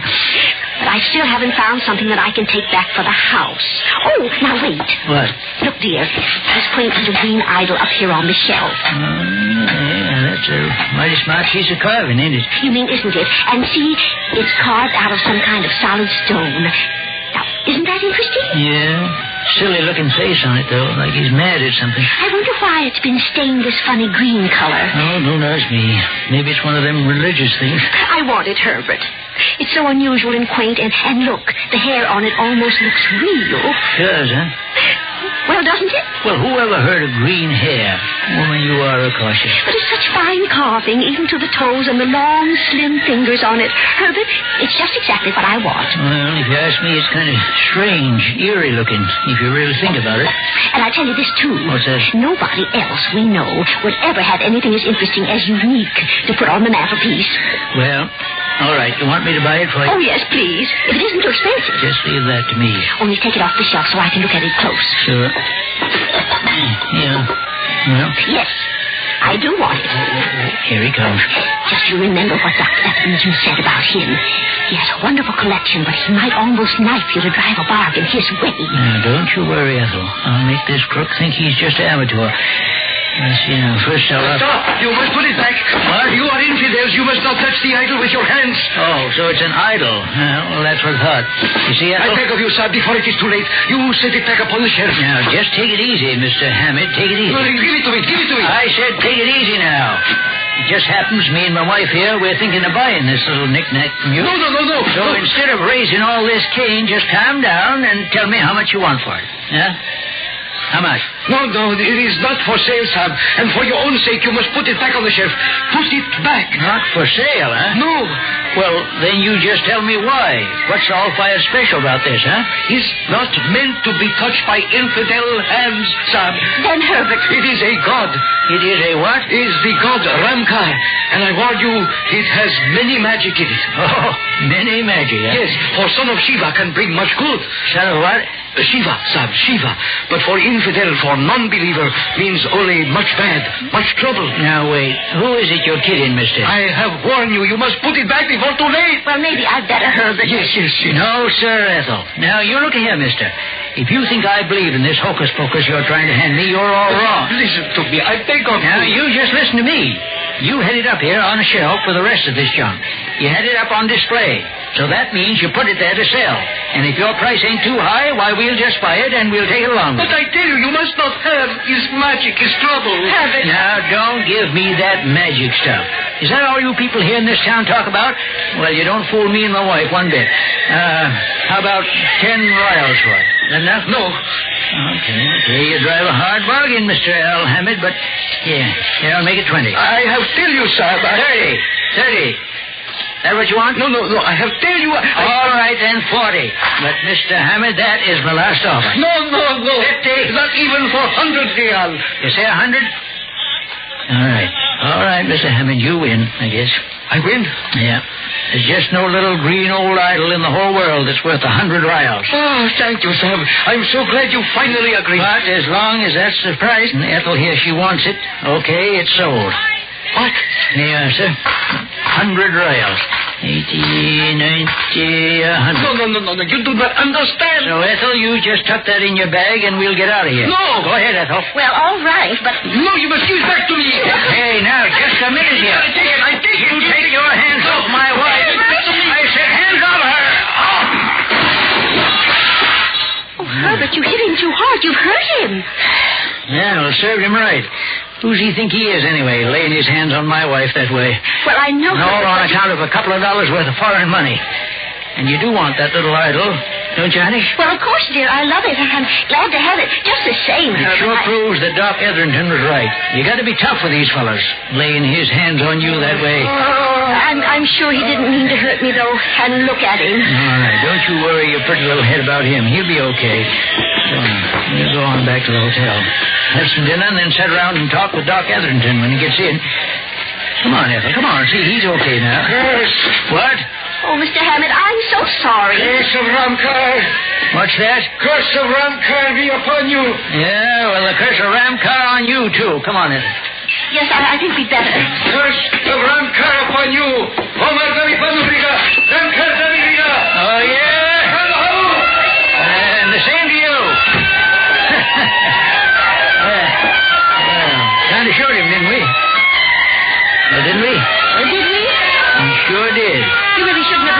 temper that way. And Herbert.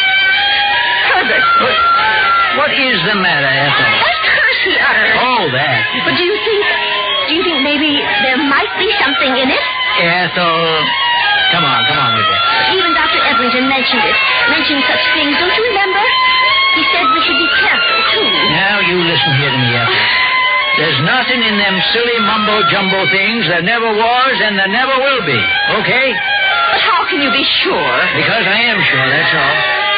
But now what? I hope you're right.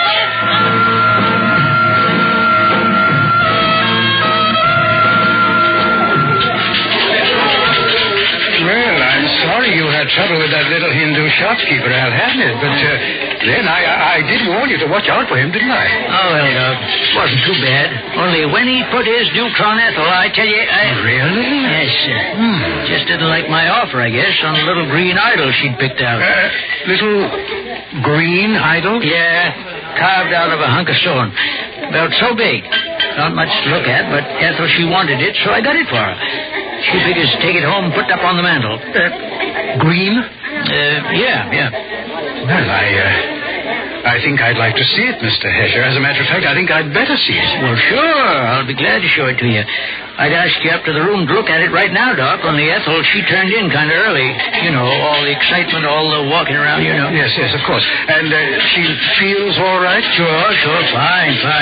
That's why I come down here to the bar for a couple of nightcaps, too. And in the hopes that you'd show up so as I could buy one for you, too. It's getting kind of late, Doc, but how about it? Well, thank you. But I've really had quite enough to drink with my friend Olaf. But may I see the idol in the morning? I don't know why not. Good. Now, if you don't want a nightcap, well, I think I'll go on up and hit the hay myself. Oh, by all means. Well, good night, Doc. Good night.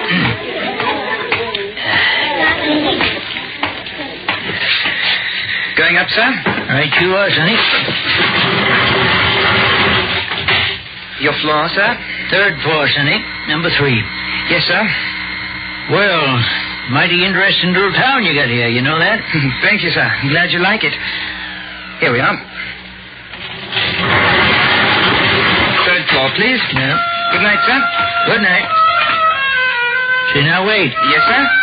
I don't know who's making that music this time of night out there, but... Music, sir? Yeah, but my wife, she had a headache after supper and she needs her sleep. That ain't what you call conducive, that kind of music.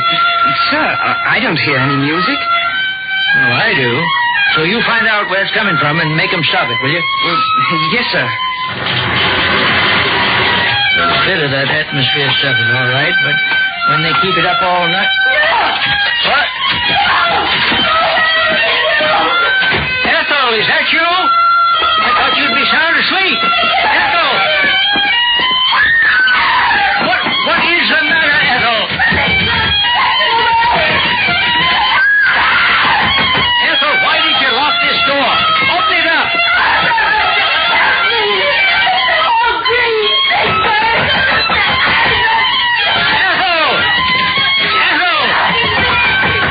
Okay, then.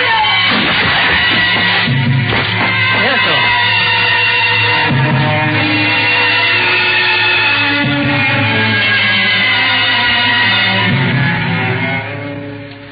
Yes, she'll pull through all right, Mr. Hesher, but I've instructed the nurse she is not to be disturbed by anyone, not even by you. Okay, Doc. Thank the Lord she'll be all right again. Yes. Now, listen to me. In a brief moment of consciousness a few moments ago, she said that it was the green idol that choked her that way. She said that it came across the room to her, growing in size, growing as it approached her. Well, you don't believe that, do you, Doc? There were long finger marks upon her neck, and they were a green color, as though from a stain. Where is that idol? Well, that's the strange part of it. The idol is nowhere to be found. That Hindu. He put a curse onto us. He's the one that done it. But you yourself told me the door of her room was locked from the inside, and no man living could have scaled the wall to get in by the window. That Hindu. That Al Hamid. Come on, Doc. We're going calling on him.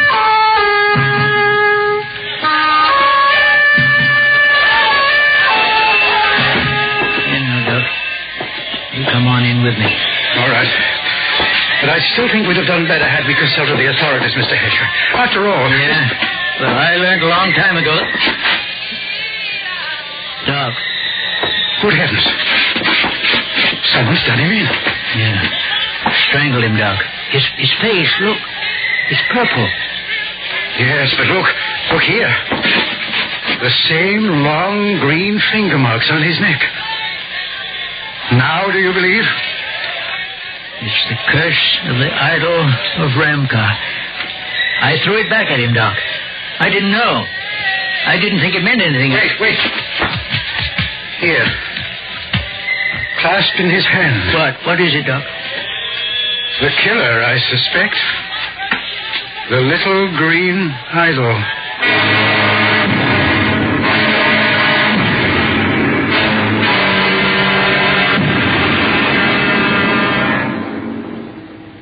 Suspense. You have been listening to The Green Idol, starring Parker Fennelly, and written especially for Suspense by Jack Bundy. In a moment, a word about next week's story of Suspense. Suspense is produced and directed by Bruno Zerato Jr., musical supervision by Ethel Huber.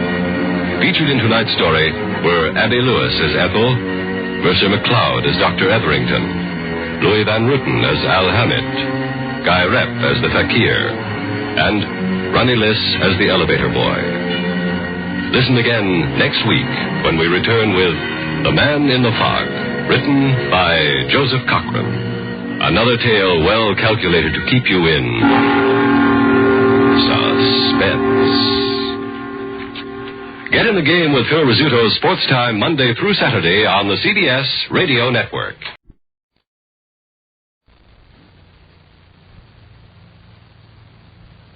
And now, a tale well calculated to keep you in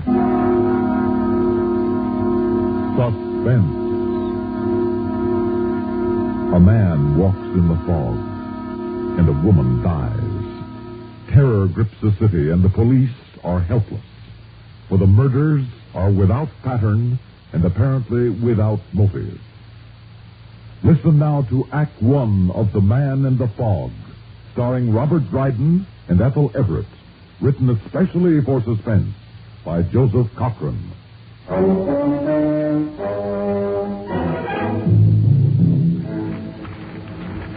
It's horrible. Think of it, then. 3, now 4. Ripped with a knife and left in the gutter. Oh, don't take on so, Mamie. Alive 1 minute, a clawing corpse the next. Why don't the police do something? I don't know why. Why don't they? They're at their wits' end is why. They do think it's a working man, though. Why? But that's like them, to blame a poor working man for anything that happens. It says the killings always happen on weekends. So they guess the one who's doing it is working the other days. If they're so smart, why don't they catch him? Well, they don't really know. Anyhow, they're doubling the night force on weekends until he's caught. Maybe he's too smart to get caught. They're asking everyone to help. And the newspaper's offering a reward. It's right here.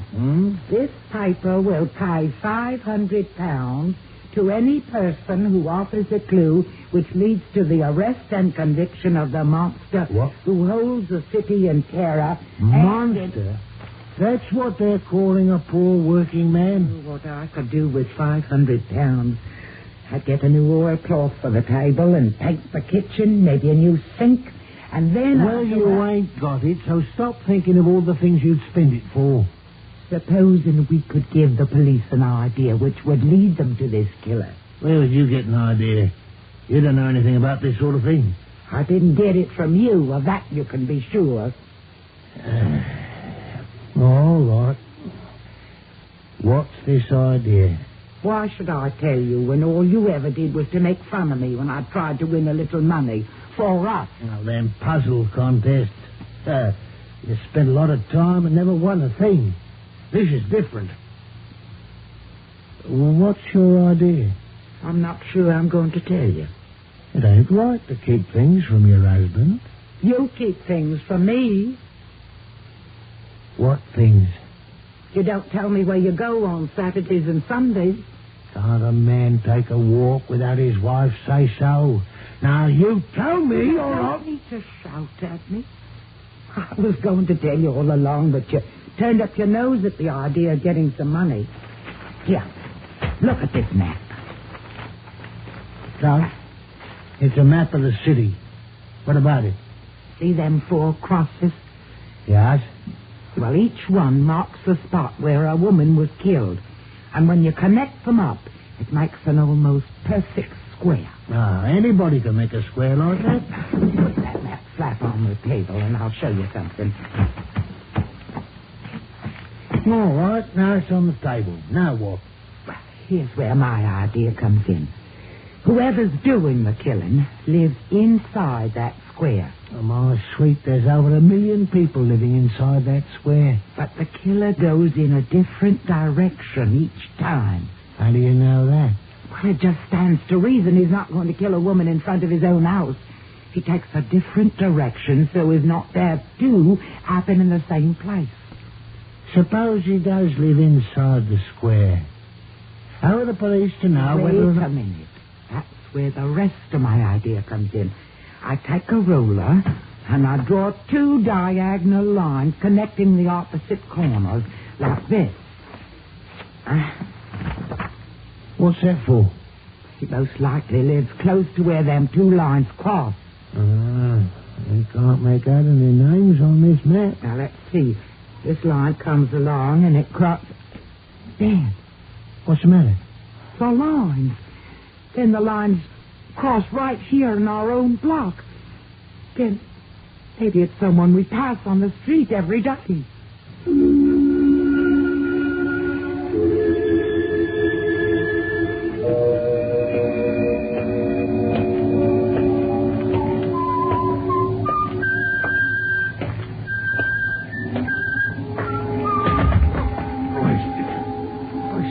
What are you doing here?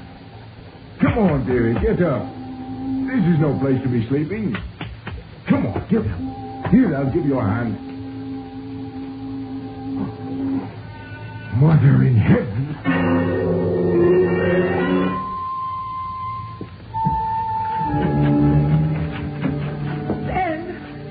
Ben, it's happened again. Right here in our room block. What are the lights on for? Just like all the others, dead and lying in the gutter. Turn off them lights. They cost money. I'm scared. Didn't you hear me? Your wife's been here all alone, dying with fear. Don't you know there's a murder almost on our doorstep? Don't quit screeching. I know it. You do? Well, how do you know it? No, police are all over the place. They stopped me coming home and wanted to know who I was and what I was doing. Why are you running the water this time of morning? Can't you see? I'm washing my hands. Seems to me you could wash up at the factory. Oh, shut up. Can't a man make himself clean without his wife yelling at him? Who's yelling? It's you they can hear all over the house. Yes. All right, maybe there's no sense in shouting at each other. I'm done in. Give me some brandy. Brandy? This time of the morning? Get it. And don't give me any jaw. Thanks. Now you've got to have brandy when you get home. To quiet your tender nerves, I suppose. Here. Heaven knows after what's happened, it's me that needs it. That's the stuff. Oh, Mammy, you do done in. You better take one. Well, just a drop. This time it didn't happen on a weekend. No, it didn't. So, maybe it ain't a working man after all. I didn't say it was. It was the police's idea. And what about your fancy idea of them going in a different direction each time? Well, I don't know what to think now. Maybe you ain't so smart after all. Maybe you better tend to the housework and forget about rewards. I'm going to bed. Well, are you coming? No. I'll be along in a minute. I ain't you the fancy one. What's that? You just got through washing your hands, so don't you remember? No. I didn't.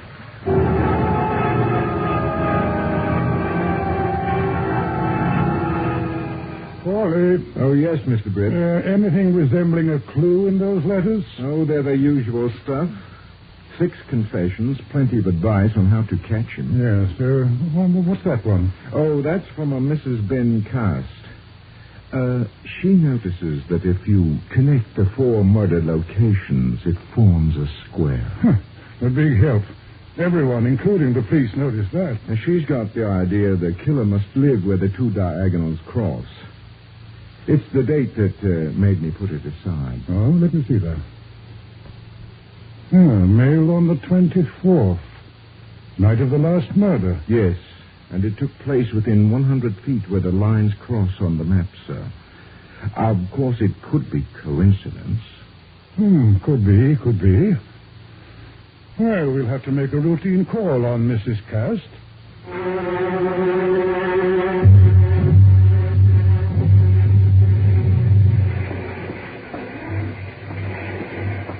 Are you the timekeeper? That's right. What can I do for you? My husband forgot his lunch. Could you see it was sent in to him? All right. What's his name? Cass. Ben Cass. He works in the grinding shed. He didn't check in tonight. You mean he's not here? Here's his card. It's not punched. But he left home at the regular time. Maybe he's out with a blonde. But Ben never misses work. He's never stayed away before. He's pretty regular. He missed work only once before this month. Before tonight, I mean. Once before? When was that? Well, let's see. Here it is. Wednesday, the 24th. The 24th? Yes. Wednesday. No, it can't be. That was the night of the... Here it is. That time clock doesn't lie. Good Lord. I say, what's the matter? Nothing. I'm all right. You don't look like it, Mrs. Cast. You better take the bus home. You shouldn't be out alone in this fog with that fellow still at large. I guess you know what I mean.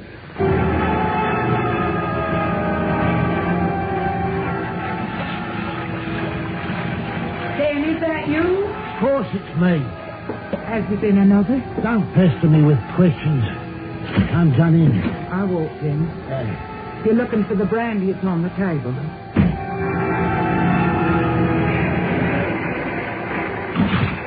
Hello, Cass. I see you brought your lunch tonight. I got to eat, don't I? Well, the other night when you forgot it, your wife brought it down. That's the night you didn't check in. She was here? Yes. You told her I didn't come to work? What else could I tell her? If you wanted me to cover for you, you should have let me know. Well, good night, Mrs. Cass. Sorry to have bothered you, but the police have to make a check of every letter, and we do appreciate your desire to help catch this murderer. Good night, sir. Good night.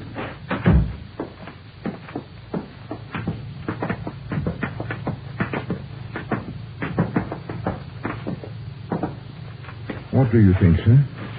Well, she's a very frightened woman. Just can't blame her. First a murder, a stone's throw away. Then the police drop in. Yes, better run a check on her husband just to be on the safe side. You know where he works and all that sort of thing.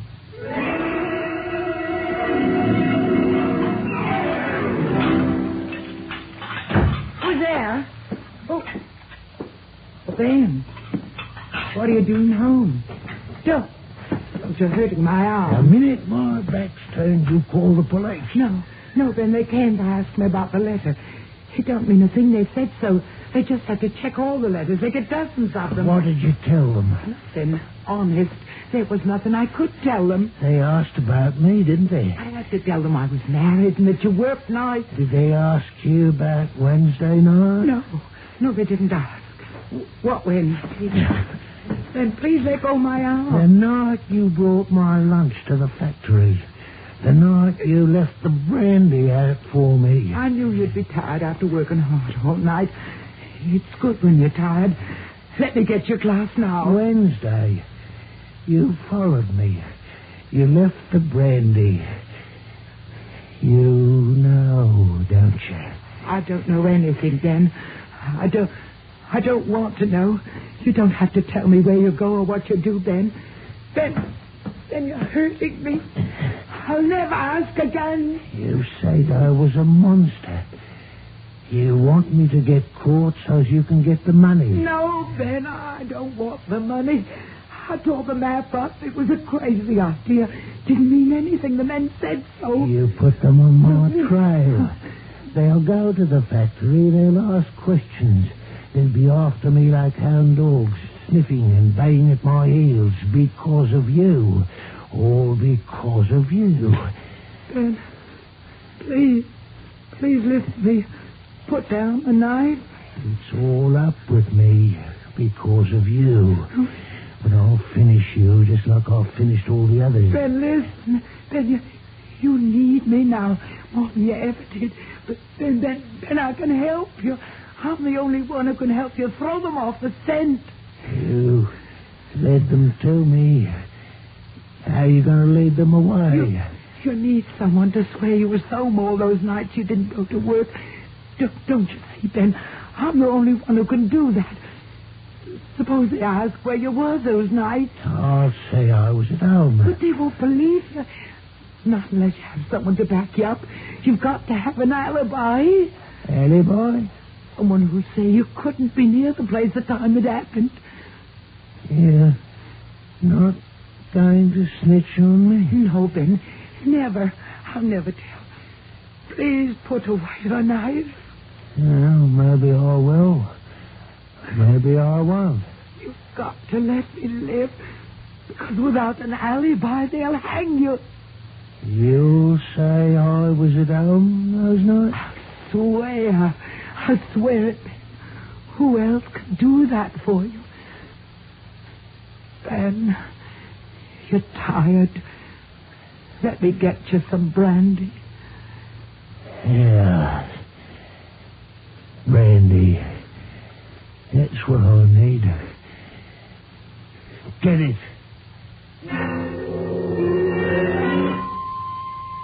Well, here's the picture, Hawley.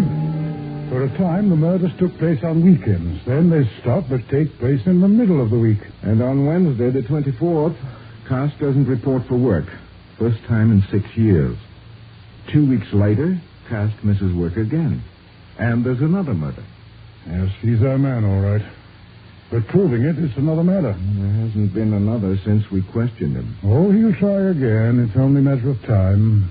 Do you really think so, sir? Oh, sure of it. But assuming it is Cass, wouldn't he be a fool to try again? Whoever it is, he can't help himself. He'll try again and again until he's caught. And all we can do is stand by and wait for it to happen again. That's it. We know that it'll happen. We know how it'll happen. But we don't know when and we don't know where. What does the weatherman say? Heavy fog rolling in, sir.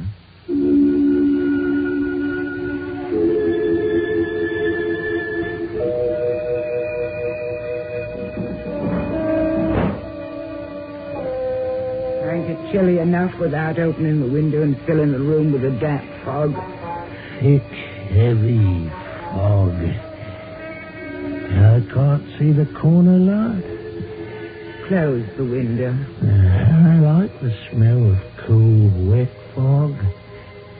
Then ain't it time you started for work? Ben. Huh? What'd you say? It's time you started for work. I'm not going tonight. Not going? What's come over you? I don't like the factory on nights like this. You'll stay in then, won't you? If you don't go to work. The walls press in on me. I want to walk in the cool, wet fog.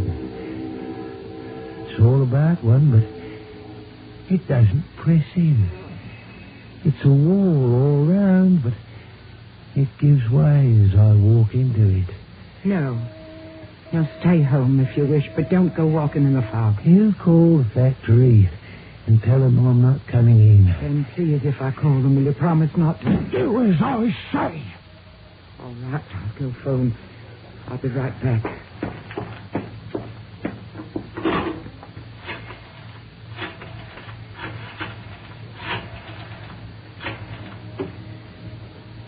Hello?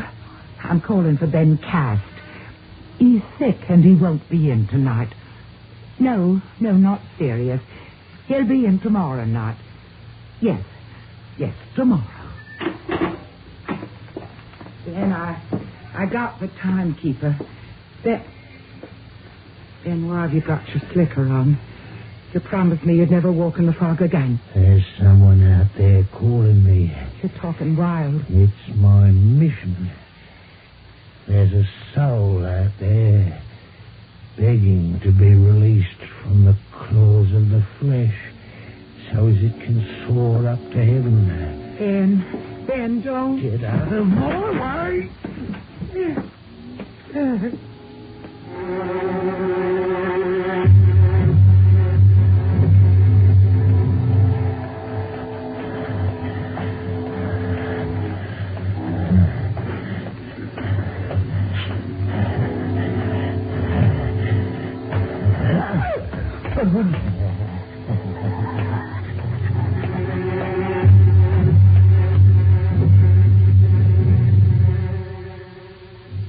Mr. Brett, you've got to put him away.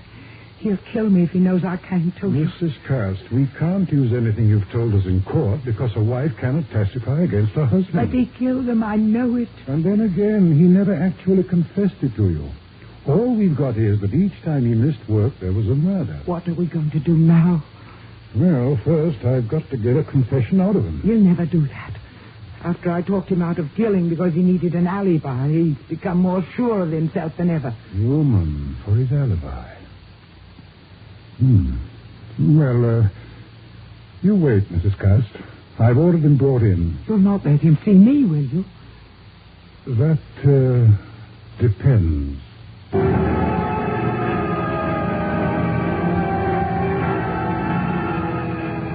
Mr. Cast, on Wednesday the 24th, there was a murder not far from your home. Everybody knows that. Yes, and on Wednesday the 24th, you missed work for the first time in 6 years. No, I didn't feel well, so I stayed home. And 2 weeks later, there was another murder. You missed work a second time in 6 years. Man can get sick, can't he? 2 hours ago, a woman was killed. And the third time in 6 years, you didn't report for work.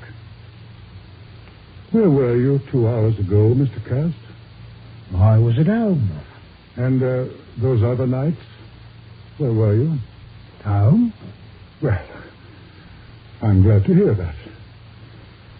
You understand, though, we can't just take your word for it. Now, if there was someone who could testify for you... You mean if I had an alibi? Exactly. Well, I have got an alibi. My wife will swear I was home those nights. But, she's a woman, Mr. Cast. She'll swear to it. But you know how sneaky women are. How they'll lie their heads off. What traps they set for men. Yes. I know. Yes, they'll swear not to do something, and a moment later, they'll do the opposite. But Mamie said she wouldn't do... But she's a woman, Mr. Cast. Don't forget how greedy they are. And there's a reward out for the killer. Yes. Mamie wanted the reward. Ben, I'm going to tell you something. Just between you and me, understand? I'm not to tell anybody else. Right. I hate women, too. Yes? Those women who got the knife in the fog, they all had it coming to them. Yes.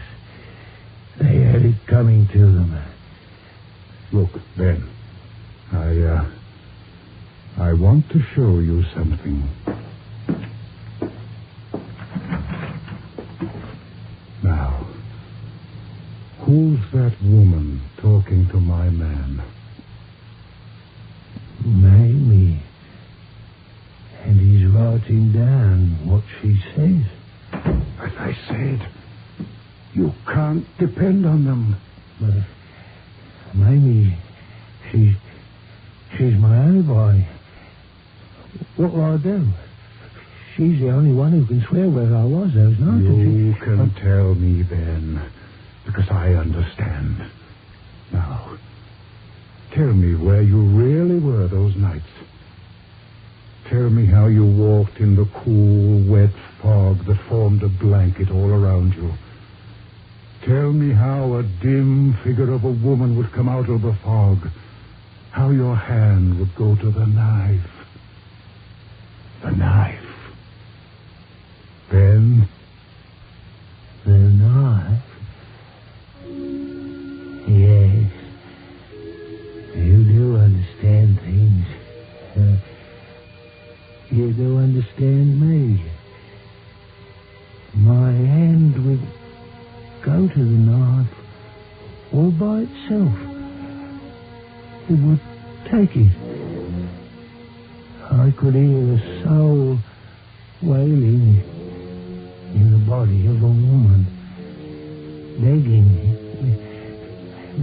to be freed from the claws of the flesh. And then my hand would lift the knife, and in a minute the soul would be free. And then my head would stop hurting.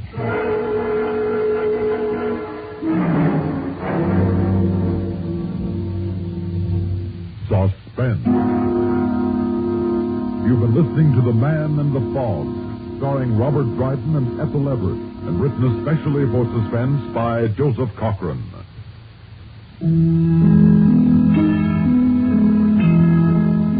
Suspense is produced and directed by Bruno Zerato Jr. Music supervision by Ethel Huber. Also featured in tonight's story were Mercer McLeod, Lawson Zerby, and Guy Reck. Listen again next week when we return with No Hiding Place, written by William N. Robeson. Another tale well calculated to keep you in suspense. They sing, too. Carol Burnett and Richard Hayes, weeknights on the CBS Radio Network.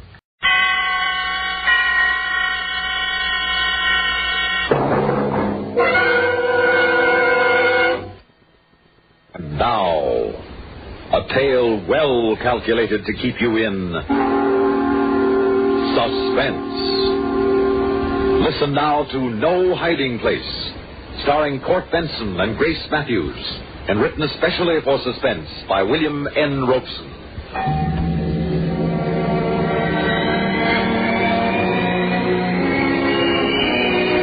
No, there's no hiding place down there. Not when the gods of wrath loose their terrible swift sword. Not when the hound of heaven carries his quarry down the curving lanes of space. Not when there's the bomb. But these things happen to somebody else, not to us. The bomb won't drop on us, we tell ourselves. Death will not come for us. And death, off stage, smiles and nods and agrees. No one ever dies until he is dead. Here and there you find a strange one, a citizen and taxpayer who believes what he reads in the papers. The fellow who takes things seriously.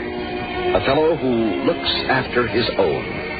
A fellow like Sam Endover, husband, father, and a man who believes if you don't do it yourself, nobody will do it for you.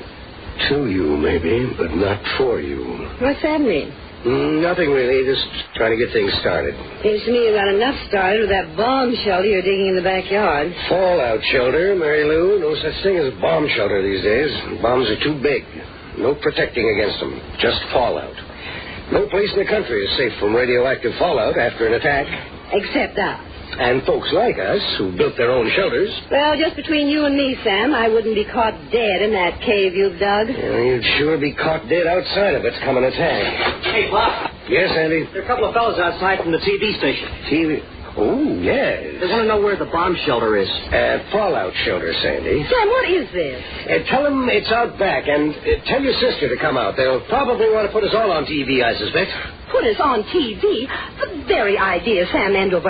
Springing a thing like this on me without any warning. My hair's a sight, my dress is a mess. Now, Mary Lou, you look just fine to me. Oh, now what? Aha, that'll be the mayor, I imagine. The mayor? Yes, you know how politicians like to get in on things like this. It's a big story. Locally, that is. Sam Endover, I'll be surprised if I ever speak to you again as long as I live.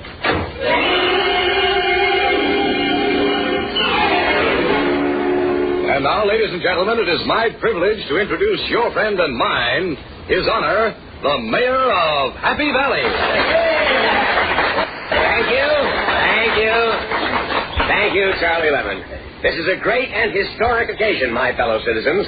It marks the completion of the very first fallout shelter in our fair city.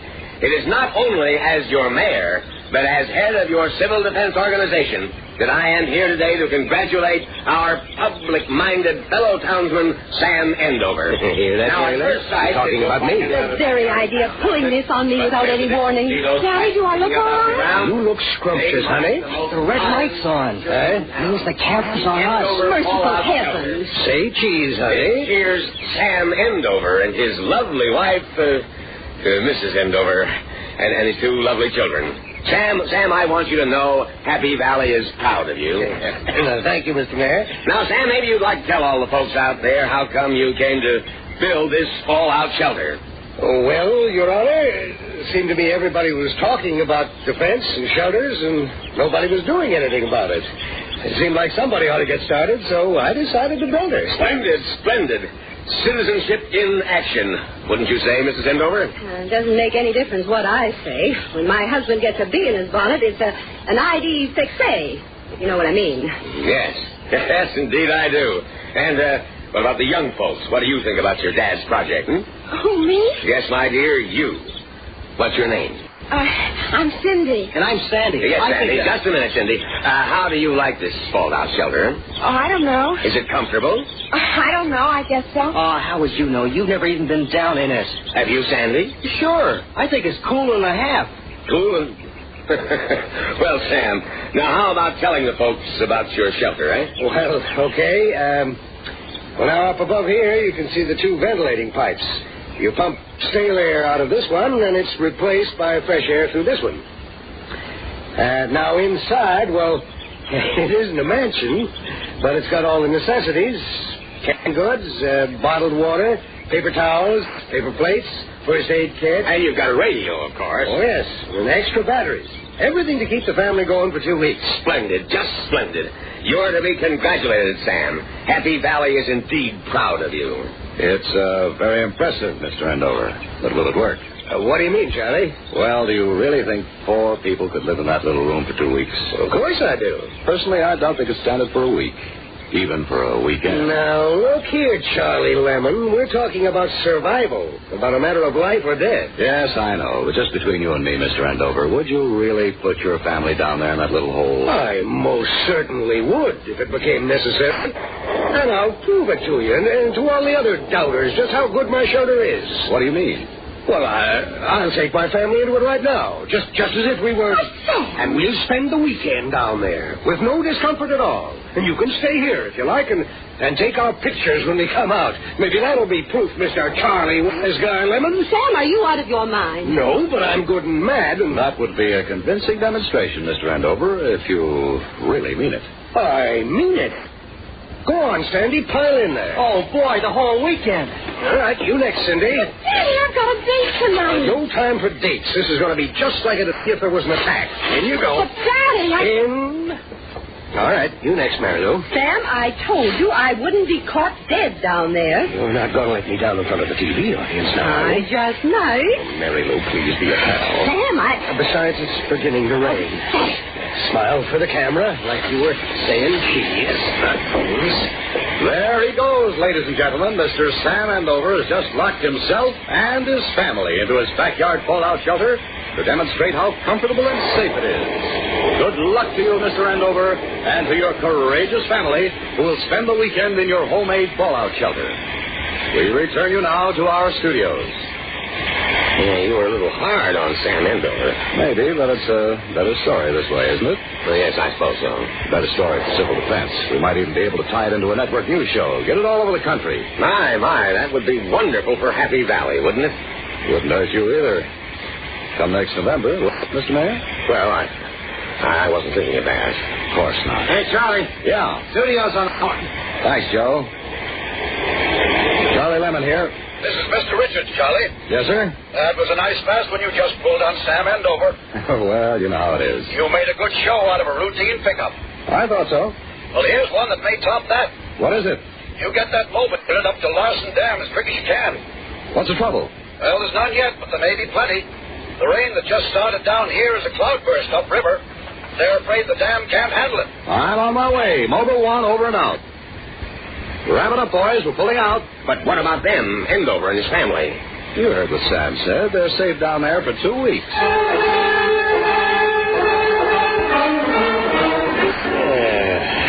Say now, you can't beat this, can you?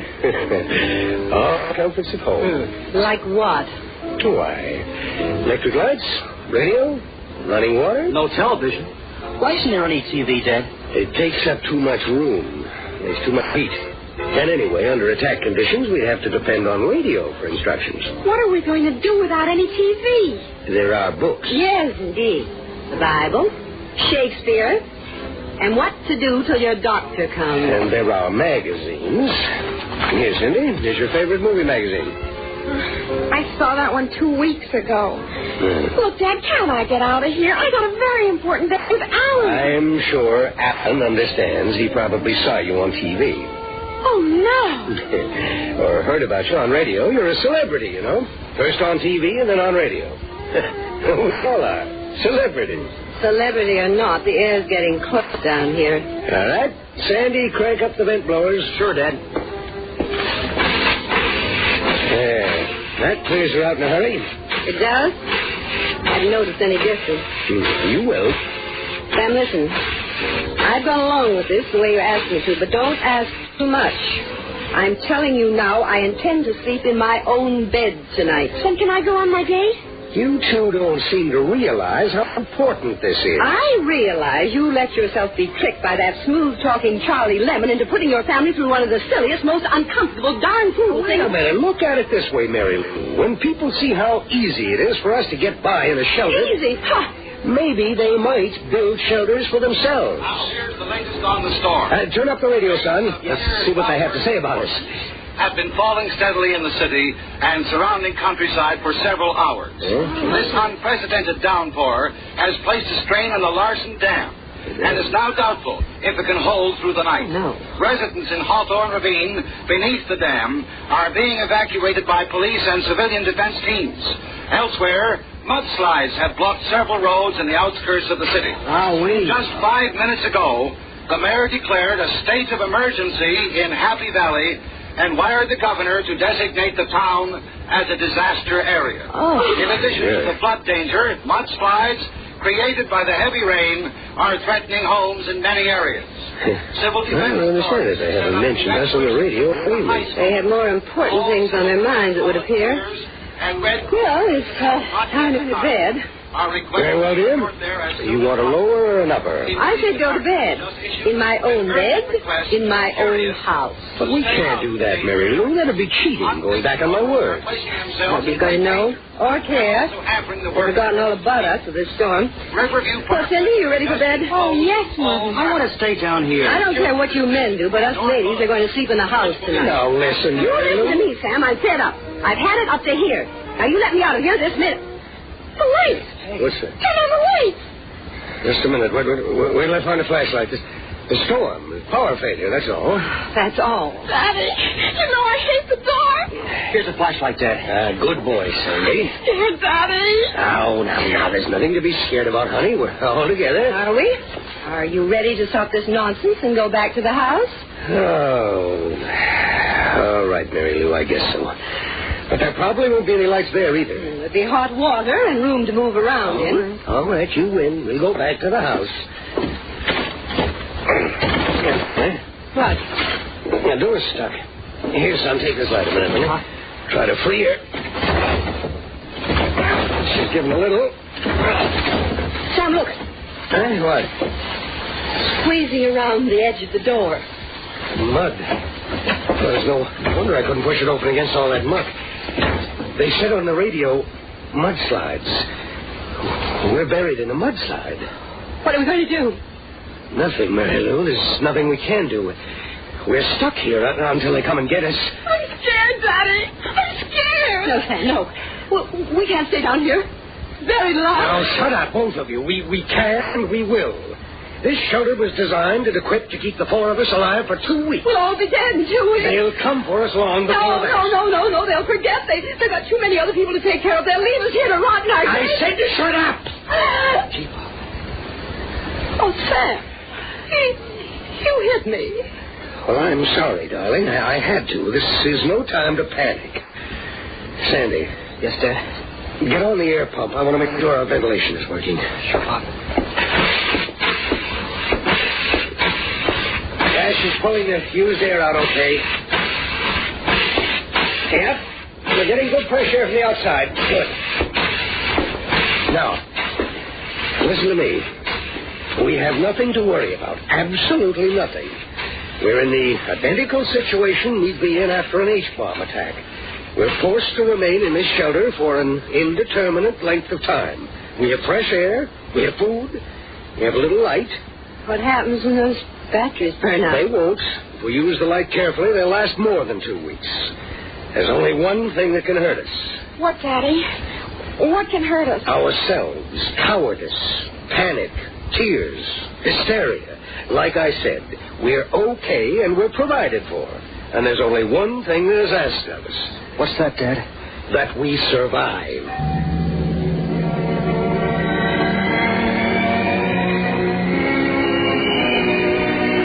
No hiding place down there. Not when forces beyond man's control conspire against man's comfort and convenience. No hiding place.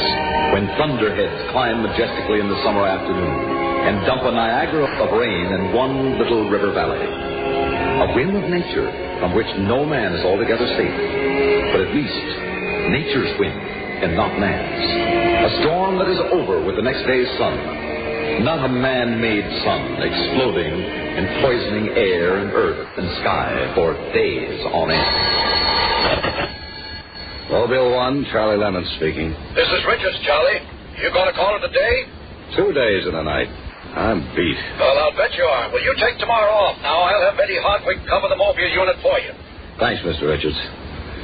We'll be very quiet, just clean up stuff. Dam's holding and the water's dropping. Of course, the mudslides will be giving some trouble until they settle, but they're mostly in new subdivisions in the hills. And everyone's been evacuated from the really bad areas. Well, you can be proud of yourself, Charlie. You've got a lot of fine pickups the last couple of days, beginning yesterday morning with that family in the fallout shelter. Holy smokes, I forgot all about them. Well, no wonder you've been a little busy. No, listen, Mr. Richards. They live in Holly Glens. That's the site of one of the worst mudslides. And I was the one who dared them to go into that shelter. It's all my fault. But they're all right. They're in the shelter. That's for sure, but how do you know they're all right? I wear my pink pajamas in the summer when it's hot. I wear my woolen nightie in the winter when it's hot. And sometime in the springtime and sometime in the fall, I jump between the sheets without a darn thing on at all. It's a long time since I heard that song. Where did you learn it, Teddy? In the Scouts. Well, that's where I first heard it. Yeah? When I was a scout, way back before the war. Which war, Dad? Well, the World War, of course. 1 or 2? Sandy, your father's a young man. Why, he almost missed the Second World War. He was so young. Yes, I had to lie about my age, but they finally made me a drummer boy with an armor division. Come on, Dad. Mary Lou, this is wonderful. What is, honey? We're talking to each other. We're kidding with each other. We're not looking at television. It's just wonderful. Oh, it is nice, isn't it? Yeah. I'm pleased to meet you, Mary Lou. I'm glad to make your acquaintance, Sandy. Hi. And to know you, Cindy. Oh, Daddy. We've all been away from each other far too long. Sam? Yes, darling. Hold my hand. Like that? Like that. And squeeze it hard. Like that. Oh, Sam, I don't want to get lost from you again. You won't, honey, I promise. Daddy. Yes, dear. I don't feel so good.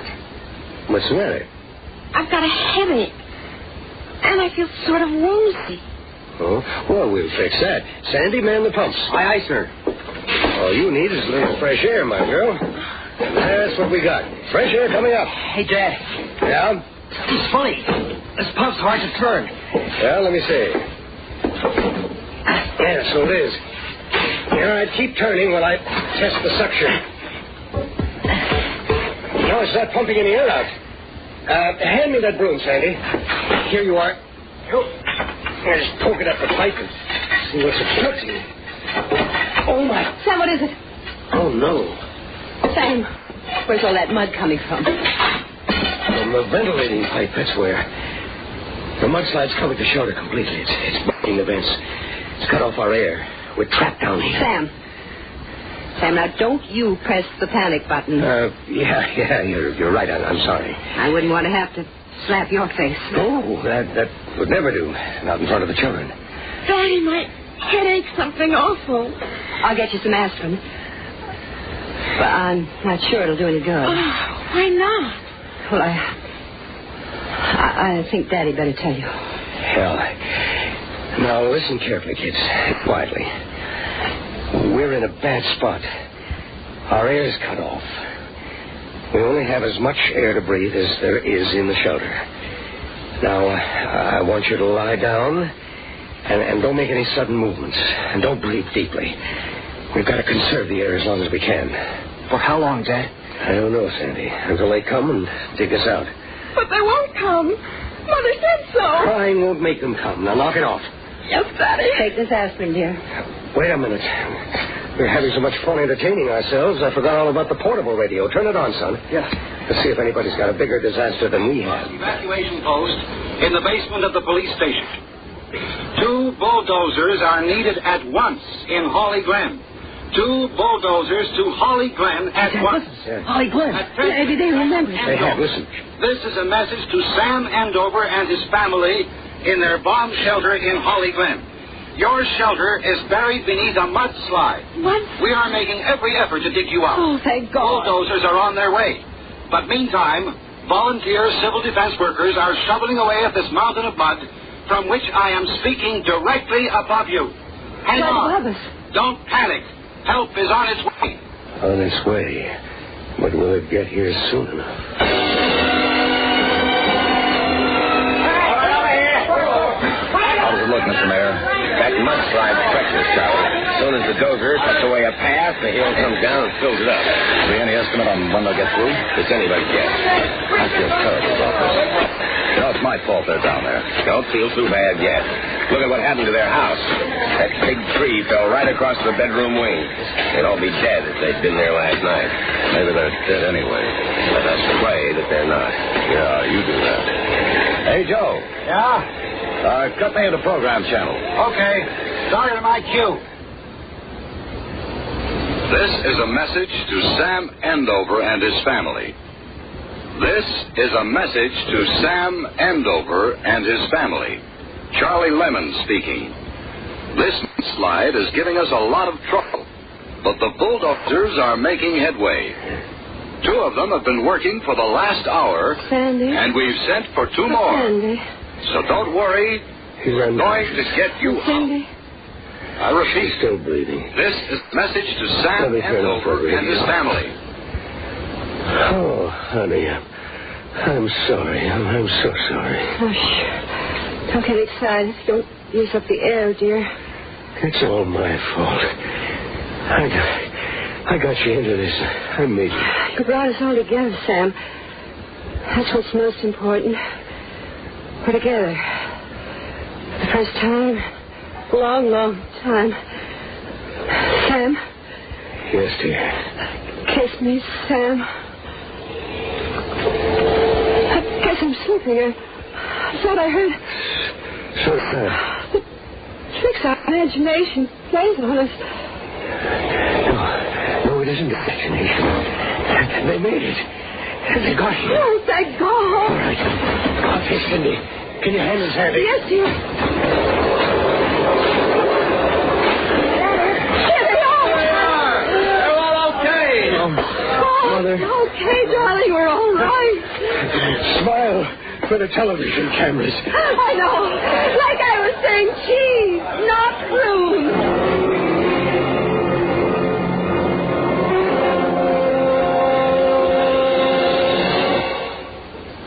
Suspense. You've been listening to No Hiding Place, starring Court Benson and Grace Matthews, and written especially for Suspense by William N. Robeson. Suspense is produced and directed by Bruno Zorano Jr., music supervision by Ethel Huber. Heard in tonight's story were Lee Vines as Charlie Lemon, Leon Janney as the mayor, Jim C. Summers as Cindy, Larry Robinson as Sandy, William Smith as Mr. Richards, and Ivor Francis as the announcer. This is Stuart Metz, inviting you to listen again next week when we return with Dreams, written by Jack Bundy, another tale well calculated to keep you in suspense. Stars shed their inhibitions on Arthur Godfrey time weekdays on the CBS Radio Network. And now, a tale well calculated to keep you in suspense.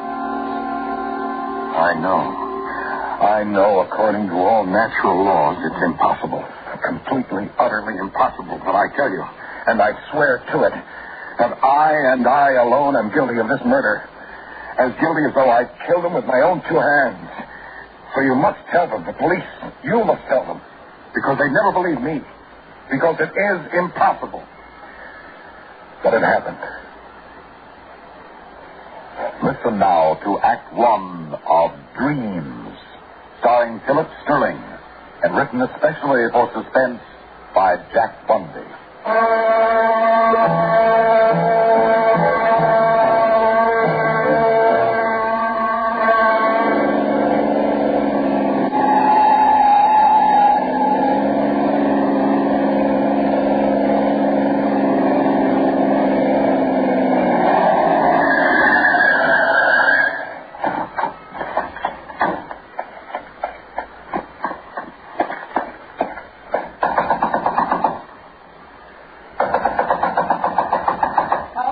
Coming. Yes? Dr. Harris. Yes? Yes, you are Dr. Harris. I know, because I saw you. I heard you make that speech last week at Civic Auditorium about the supernatural and premonitions and telepathy and about dreams, Doctor, about dreams. Yes. And I should have told you about it then. I was a fool. I was such a fool not to. Tell me about what, young man? These dreams, these terrible dreams that I have that... Oh, if only I'd come to you before. Yes, well, who are you, young man? And please get hold of yourself. Now, well... I'm sorry, Doctor. I'm sorry. My name is Kingman. Robert Kingman. Yeah? I live here in the village, and I work at Blake Electronics. But please, sir, let me come in. Because I think you can help me.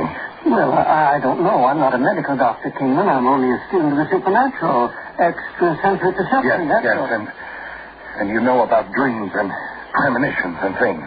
Well, that's why I've come to you. And listen, your speech, your lecture the other night, you talked about dreams coming true. Now, I talked about the possibility of such things. Yes. Oh, if I'd only talked to you then, there at your lecture, and told you about this, perhaps you could have helped me before it was too late. But I hope to heaven that even now you can help me. If you will, Dr. Harris. Well, perhaps you'd better come in. Thank you. Right in here, Kingman. Thank you, sir. A little drink, perhaps, to calm your nerves. No. Just let me tell you about these terrible things that I've done. If I don't tell somebody, I'll go crazy. Oh, now, come on. Well, we can sit right down here. Thank you. Now. Like I said, it's these dreams of mine, these fantastic dreams I have. They've nearly driven me out of my mind. And you know why? Because they made a killer out of me. Do you understand, sir? I'm a murderer. I've murdered a man. Now, wait a minute, Mr. Kingman. Yes. If you have killed someone... And I have, Doctor. I've killed him. Then why do you come to me? The police are the ones you must go to. The police? Of course. But what would they do? What could they do? Don't you see, Doctor? They wouldn't understand. They wouldn't believe me. Nonetheless, my boy, if there actually has been a murder... Don't you see? It isn't as though I actually killed him with my own two hands, as though I actually struck him down. But I might as well have. Don't you see that? No, I'm afraid I don't. It's true. I'm responsible. I'm wholly and totally responsible. No one else. But I can't tell the police about it. No, King. Don't you see? Because you know about such things, you can make them understand.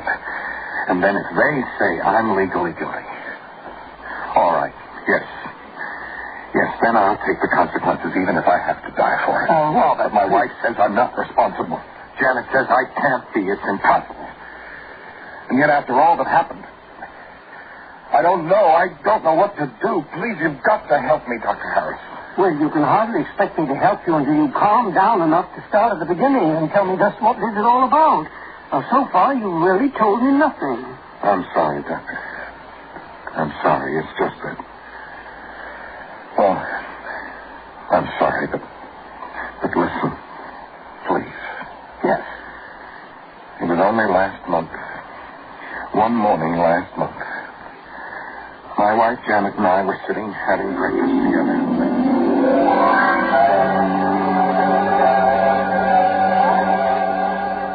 Sorry, why aren't you eating your breakfast? Isn't everything all right? Huh? What? Oh, sure, of course it is, honey. And then why aren't you eating? Why have you been sitting there staring into space? Something wrong, darling? Wrong?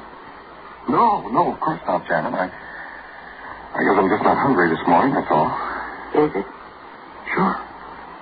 That isn't true, dear. Something is wrong. Now, what is it, Bob? Janet, do you remember that funny dream I had about a week ago? You mean about my brother Walter falling down the steps and breaking his wrist? Yes. Well, I'd hardly call it funny. I know, because that's exactly what happened to him the very next day. I dreamed it, and then it happened. Uh-huh. It's a real strange coincidence. Only it wasn't. It wasn't coincidence, Janet. But it must be. No, dear. Had I ever before told you about a dream of mine?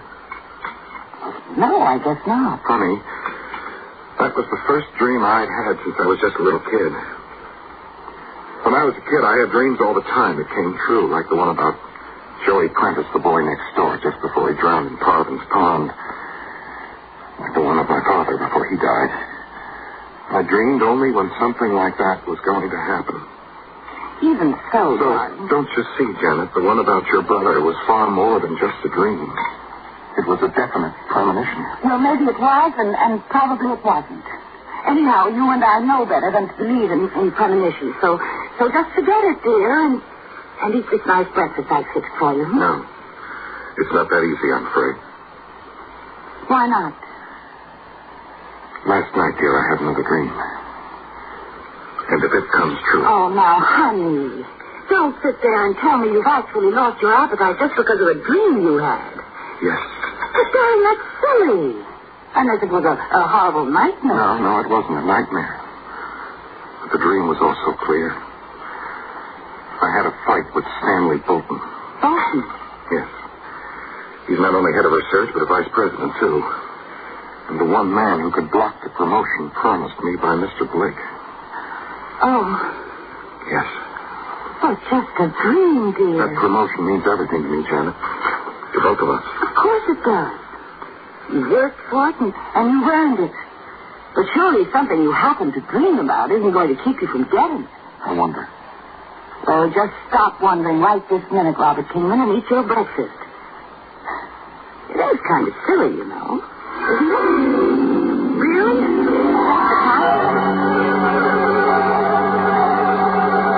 Well, I certainly hope your wife is right, but go on, Kingman. Doctor, at the office that day, I watched my step every minute to make sure that nothing could possibly go wrong. And I carefully avoided Mr. Bolton. But then as the day wore on and nothing out of the way happened, well, I began to breathe more easily and decided I'd worried about nothing at all. But a few minutes after 5, as I finished things up for the day... I'll have this. finished for you in just a second, Mr. Kingman. Oh, good, Miss Rankine. You might as well run on home, There, Mark. Here you are. Oh, fine. Let's see. If you'll sign it, I'll have the envelope all ready and I'll mail it on the way out. Here you are. Thank you. Well, good night, Mr. Kingman. Good night, Miss Rankine. Oh, wait, Whiteheart. All right now, Kingman. Yes, Mr. Bolton. Why haven't I received the foreign sales records for last month? Well, today is only the 8th, Mr. Bolton, and we don't usually put together these reports until we... Today is only the 8th. Well, how nice of you to tell me. But, Kingman, if Scoville is to take those records with him to the Toronto office tomorrow, he's got to have them immediately. And in perfect order. Scoville? Toronto? I didn't know anything about it. You didn't know. Do you think that's any excuse? But I'm usually notified if someone needs material like that. Negligent, that's the trouble with you. Utterly irresponsible. Well, Mr. And you're the one that Mr. Blake was considering for promotion, Well, I'll soon put a stop to that. Mr. Bolton, Scoville is leaving on the 2:40 tomorrow. And if those figures aren't ready for him, you'd better look for another job. And then, Kingman, what happened then? The next morning, Mr. Blake called me in and politely told me the promotion would have to wait. Perhaps another year until Mr. Bolton was better satisfied with my work. Well, I'm sorry, but now, look, my boy, it's that one incident, that coincidence about... Coincidence? Yes, that's all that brought you here to see me, so upset and so Didn't worried. you hear me? Don't you understand? That was only the beginning of the dreams that have made me a killer. And when you hear the rest of the terrible things I've dreamed about that have happened, heaven forgive me for what I've done.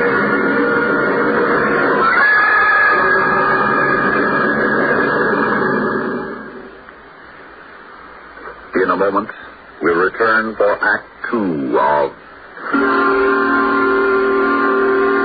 Suspense. If you leave your car outside at night and hope in the morning it'll be all right. If your car's in the garage that has no heat, you want antifreeze protection that's real complete. Don't ask the trouble. Ask for the fight. Direct antifreeze. For dependable protection against sudden drops in temperature all winter long, use DuPont Zirex Antifreeze. Even during a warm spell, Zirex won't boil away. It outlasts winter. And to guard against damaging rust and corrosion, Zirex has MR8 Rust Inhibitor, an exclusive DuPont development that protects all engine metals, including aluminum. So for safe, dependable protection, do as millions of motorists have done for over 20 years. Ask for Zirex Antifreeze. It's made by DuPont. Remember, for cars left out at night or in unheated garages. Don't ask the trouble. Ask for DuPont Zirex Antifreeze. You have more of these so-called premonitory dreams, then? Yes, Doctor. Because I wanted to. Because I wanted to get even. I banked a lot on that promotion. Now I'd lost any chance for it thanks to Mr. Bolton. I knew it wasn't right, but I couldn't help hating him almost viciously. And I couldn't get him or my hatred for him or what he'd done to us. I couldn't get it out of my mind. I couldn't get him out of my mind. And then a few nights later, I dreamed about him again. It was a weird, a crazy, Oh, what do you want with me, Kingman? What do you want? And why do you have me end up in this place? like a jail, isn't it, Mr. Bolton? These high walls of heavy concrete blocks. Well, I built this place myself, Mr. Bolton, just for you. There's no door, no windows, there's no way out for you. Can't get away from me. And now I'm going to pay you back, Mr. Bolton, for what you've done to me. You're crazy, Kingman. You can't hurt me. This is only a dream. Only a dream, you hear me? But it's my dream. It's my dream, Mr. Bolton. Now, Kingman, and that's why you can't help yourself. When I beat you the way you deserve. Stop. Are you ready? Stop. Stay away from me. I'm ready. Now. No. Get away from me. Stop.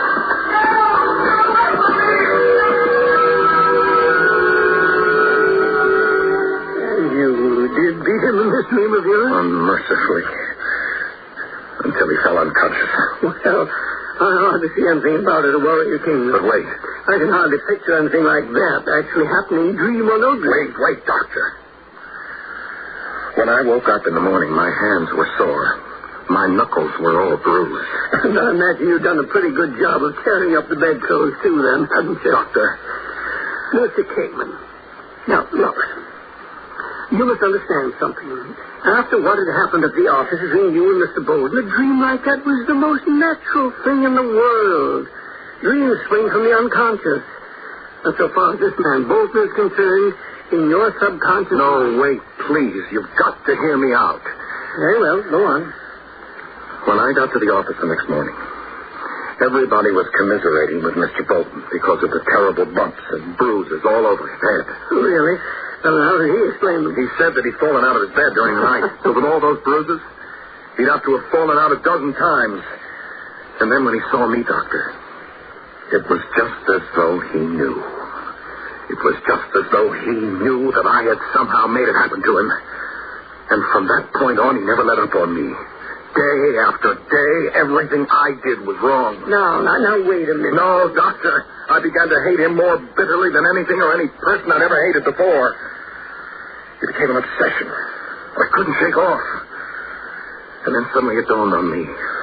All my dreams had come true. And that meant my dreams would come true. Whatever I dreamed would have to come true. So from that moment on, I knew what I had to do. I knew that I would never have any peace until I dreamed about, and therefore brought about, the death of Stanley Bolton.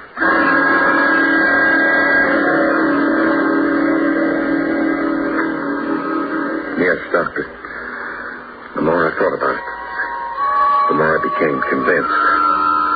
The more I knew that anything I dreamed about would have to come to pass. Not exactly as I dreamed it, perhaps. But the result would be the same. And so every night before I dropped off to sleep, I thought of nothing but Stanley Bolton. Of all the hatred I had for him. I concentrated all my thoughts on him and nothing else, Doctor. And I focused my thoughts on his murder. No, but it didn't work. I couldn't seem to dream again, try as I might. Well, perhaps that's for the best. Not until 3 nights ago. Oh? And again, Doctor, it was a wild, crazy, utterly fantastic dream. There was a big empty square, a city block or more, with a high, thick wall around it, much bigger than the place I'd dreamed about before. And there was a car, a sports car, a sort of racing car, a very fast one, driving around in this place as though it were hunting for something. All of a sudden, the way it can happen only in a dream, I was in that car. I was driving it. I was hunting for something, or someone, frantically. And then as I wildly spun and swerved the car about, then I saw him. Bolton. And he knew me, and he knew I was after him, and he knew that this time he wouldn't get away alive. You're running down. Run! Go ahead and run, Bolton. You think you can outrun me in this? Quiet! Quiet! Oh, help! You'll kill me! But it's only a dream, remember? So run your lights off, Bolton, and see what good it will do you. Please, don't do it! Are you ready? Are you ready? Well, I'm ready. No!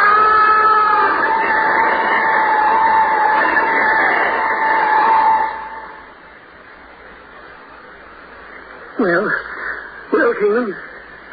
The next morning, when I got to the office, I learned that Mr. Bolton had been killed. What? Yes. By some hit-and-run driver in a sports car. Good heavens. Yes. And do you know why, Doctor? Because of my dream.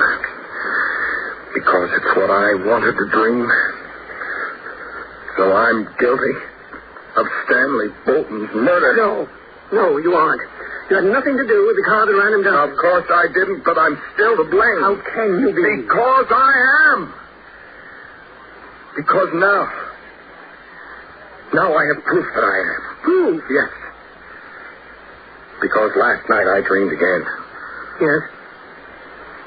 I dreamed that For what I've done, I was electrocuted.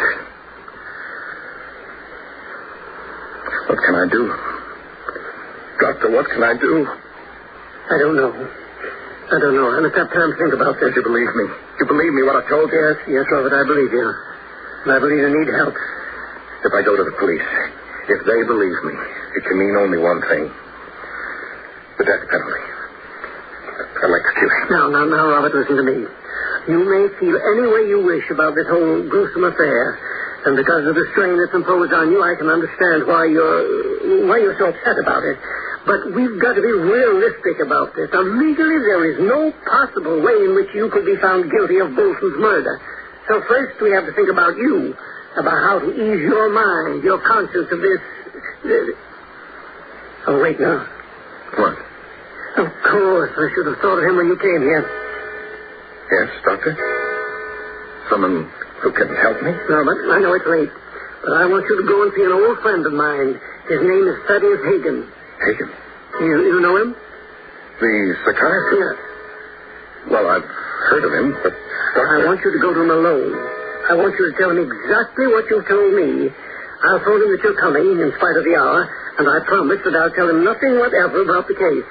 I'll only ask him that he call me after he's talked with you. You think I've gone crazy? No, not by any means, but this whole experience has upset you badly, as it would anyone. And the most important thing at the moment is to get you back into the frame of mind where you can face this thing with your fullest capacity for sound judgment. Because you must work this out for yourself, Robert, but not in your present state of mind. Will you go and see Hagen? For your own sake, Robert. Yes. Now?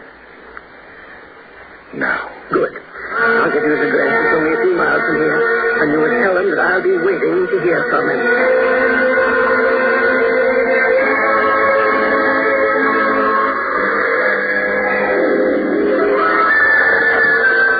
Dr. Harris speaking. Harris, this is Thaddeus Hagen. Hagen, oh, yes, but I'm surprised to hear from you so soon. Harris, that young man you said you were sending out here to see me? Yes. Robert Kingman? Yes. Hagen, you talked to him? No, I didn't. No, but why not? Because a terrible thing has happened. Well, what is it, man? What is it? Harris, the new high-tension power line the electric company strung across my property. Oh? 22,000 volts. Hagen. Yes. One of those lines broke. It fell across my front walk, and there in the darkness, he couldn't see it. He stumbled into it. Good Lord. He was killed immediately, Harris. Electrocuted.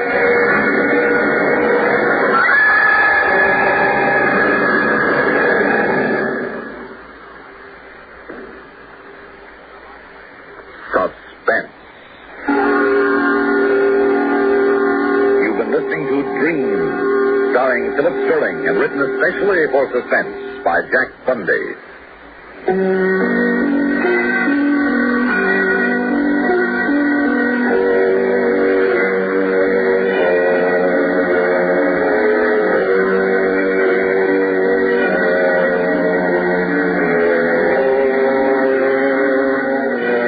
Suspense is produced and directed by Bruno Zerato Jr., music supervision by Ethel Huber. Heard in tonight's story were Edgar Staley as Dr. Harris, Connie Lemke as Janet, Richard Kendrick as Mr. Bolton, Raymond Edward Johnson as Thaddeus Hagen, and Barbara Cassar as the girl. Listen again next week when we return with Seeds of Disaster, written by David Ear. And now, a tale well calculated to keep you in suspense. You know the feeling? You've run half a block for a buck and the door is slammed shut in your face. Sure, you know the feeling. Anger, frustration, indignation. All out of proportion to the importance of what's happened. So you're a couple of minutes late for dinner or a business appointment. Nothing irreparable. Now try this one. You're chasing something 2,000 miles away. You're not sure where it started or when it stops. And if the door slams in your face, somebody's going to die. Somebody you love very much. I don't want you to know that feeling. I don't ever want to know it again. Listen now to Act One of Seeds of Disaster, starring Bernard Grant, and written especially for Suspense by David Hill. Sam, listen, can I talk you into staying the extra week? Oh, I don't think it's a good idea, Les. This way I'll have time to get the house ready. You know, aired out and cleaned up a little. You could have your mother open up the house for us, couldn't you? Well, I'd have to send her the key, and then, well, what about Penny? She'll be ready to come home from camp this weekend. You know, we've been here in Puerto Rico over 2 months now. Yes, you're right. It's just that it's been, well, so much fun having you along on one of these trips. I just hate to see it end. It's been more like a vacation than business. But vacation's over. Yeah. Now, come on and help me finish packing. Help you finish? Are you kidding? You've already used up all the luggage. But I have to make room for all the souvenirs. Oh. I never saw a trunk you couldn't stuff a little fuller. Now, come on. I need your muscle. Help me close it. Well, hey, look who's back. Well, hi there, kitty cat. Oh, I wish I could take you back with me. Look at her, Les. Almost think she knows I'm leaving. I guess she senses she's losing her #1 meal ticket. I've got a suspicion you leave the door ajar just to let her into the room. Well, you'd better promise me to see that she gets her milk while you're still here, anyway. All right, I did it. I told you this trunk was too full. I spilled that whole box full of junk. Hey, come back here with that, you. Let's get it. Oh, me? Bracelet it All right. Come here. He's eating it. Give me that. Come on, will you try? Hey. Look, that might look like lunch, but my wife claims it's... Don't let her out the door. Oh, let her. She's younger than I am. Hey. Oh, never mind. You'll catch her in the hall. So I'm one present short. Well, I tried. What was that thing I did the 10-yard dash for? Bean bracelet, was it? Well, I'm not sure exactly.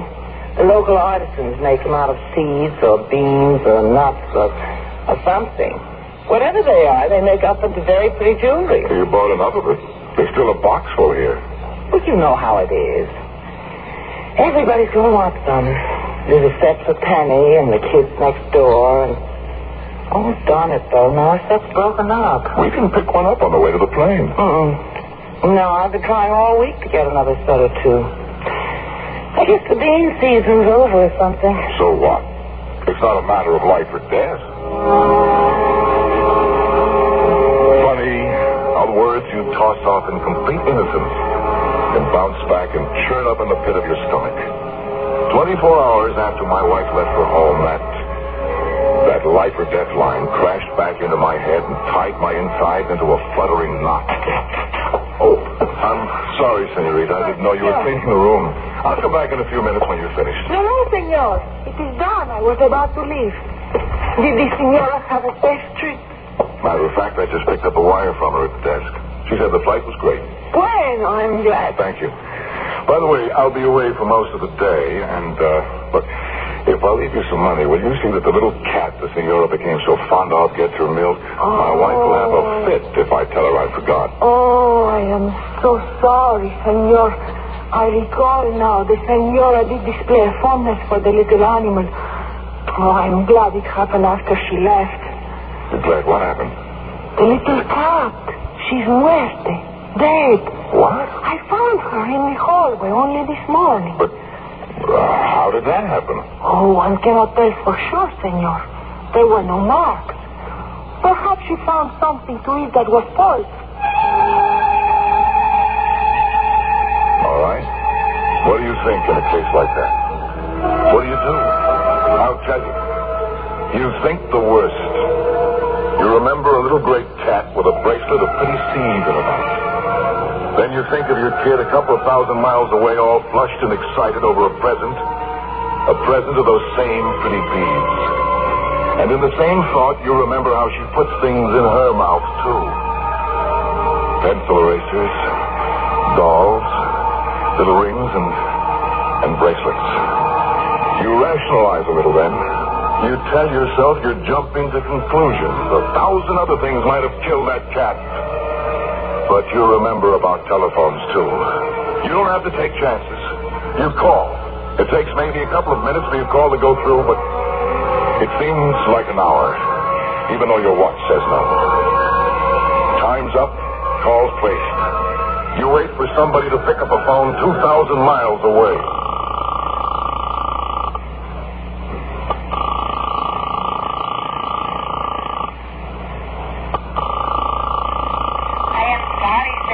But your party does not answer.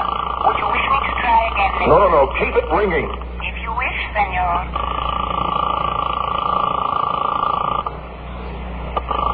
I sat there for a full 5 minutes listening to the ring of a phone I knew wasn't going to be picked up. But you die hard in a case like that.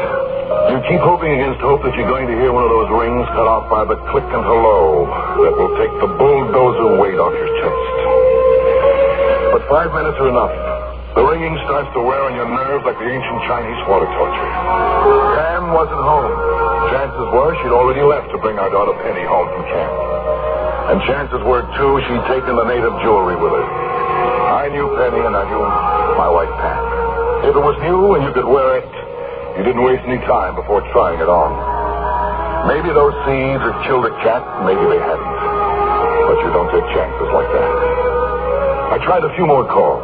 No good. I had to reach Pam before she reached Penny. I figured the local police might have better ways of doing it than I. So, Senor Mills, let us be certain there is cause for alarm. And these seeds, you would know them again? Yes, I'm sure I would. In here. They resemble those, perhaps? Yes, exactly like those. Yes, Senor, you are correct. We must take every means to ensure they do not reach the hands of children. Lopez! Garcia. Un momento. Now, quickly, Senor Mills, you will please give Sergeant Lopez such information as will be needed by your state police. I can't. You can't. You understand what we are attempting to do? Of course I do. You want to alert the police of my state and have them stop my wife's car. See. Surely you can provide us with a license number, description, probable route. Lieutenant Garcia, my wife doesn't drive. Then how would she reach this camp for children? By bus, I guess. That's how my daughter got there. Bueno, it's more simple. A bus is easily sighted by highway police. What bus would she have taken? Don't you understand? I don't know. I don't have any idea what time she left. I don't even know the name of the camp. Don't you think I would have called the camp if I knew? Senor Mills, how can we help you if you give us nothing to work with? I don't know. How do you find thieves and killers? Do they leave descriptions of their cars and where they're going? The Senor Mills, he makes a good point to Lieutenant Garcia. Perhaps, but it is also a fact that it often requires more time to catch a desperado than is now allowed us, Lopez. Please, Senor Mills, we understand you are upset, but try to think clearly. We ask only for a clue. See, were you not in contact with the child for the 2 months you have been here? Yes, of course. Pam's, my wife's mother, visited Penny every other weekend, and she wrote us regularly. Did she ever mention the name of the camp? She might have. I don't remember. My wife made all the arrangements for the camp, and she joined me here. The mother-in-law, did you call her? Yes, right after I tried to get my wife. There wasn't any answer there either. She probably rode up with my wife. Neighbors? Would they know? I tried them. All they know is that Penny's been away at camp. They couldn't even tell me the name. Has the Senora Mills given any of this native jewelry to them as yet? That's one of the reasons I called everybody. She hadn't. Why do you people allow poison to be sold on your street? Senora Mills, be reasonable. We did not know. The seeds come from a variety of native plants. And as soon as we learned of the danger, all such articles were confiscated. Senor, once more I ask you, is there nothing you can tell us, however remote, that may help to locate your wife and child quickly? Nothing. Tell me the truth now. Can those seeds kill a child? Answer me. Can they kill a child? Yes, senor. They can.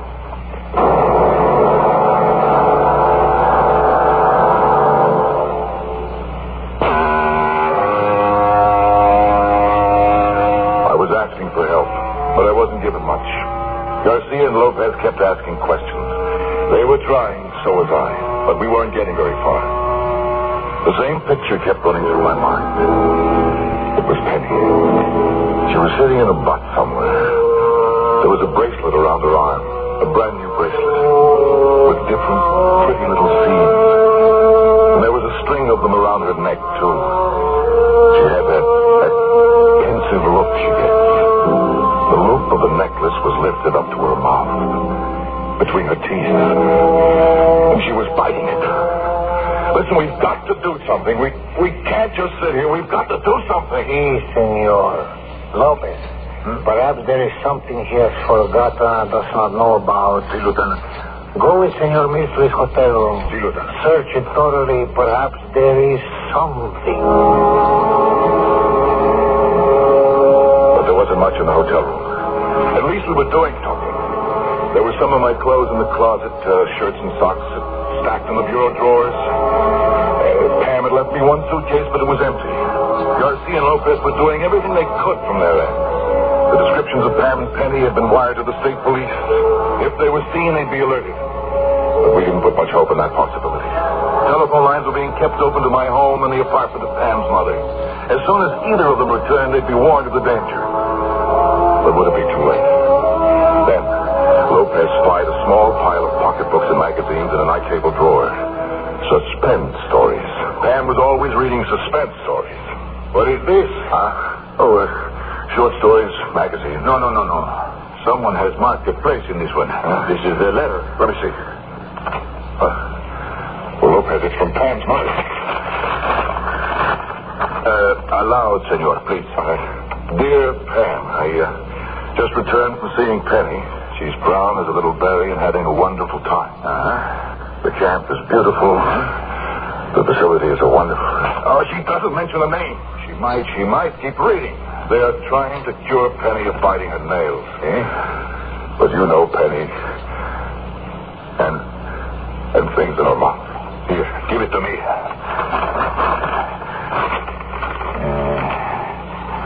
It is true. There is nothing here.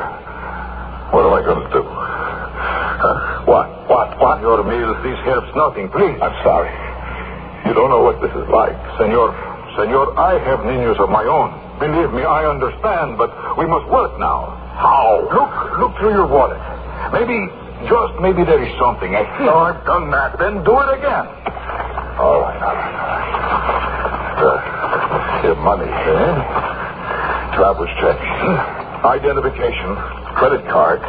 Papers just died. You're too quick, Senor Mills. A picture. It is your little girl, is it not? Pam's mother sent it to us a couple of weeks ago. And it is important. Can't you see?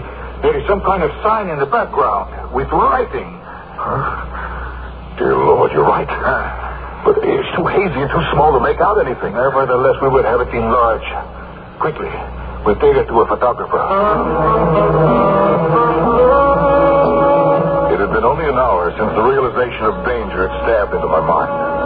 We had been racing against an incalculable margin of safety. For all I knew, my wife had only now reached the bus that would take her to Penny's camp. Then again, she might be well on her way, even there, possibly on her way back. Yet I was certain there couldn't be too much time left. I thanked heavens for Lopez. He was coming up with angles I'd never thought of. The photographer looked at the snapshot, and he shook his head. I will try, but I do not know. Why? A dozen times you have done such things for us. See, but always with a negative or much better print. First, I must make a copy of this already poor picture, then enlarge it big. I do not know. It's got to work. We've got to be able to see what that sign says. I will try, senor. I cannot put in what is not there. The photographer worked fast. He made a copy negative, developed it, and printed it still wet. But just waiting for the image to come up in that tray of developer seemed like an eternity. What is wrong? Nothing is wrong. It takes a moment. There. The picture begins to appear. We fix the image quickly now. Well, give us some decent light. Please, a second.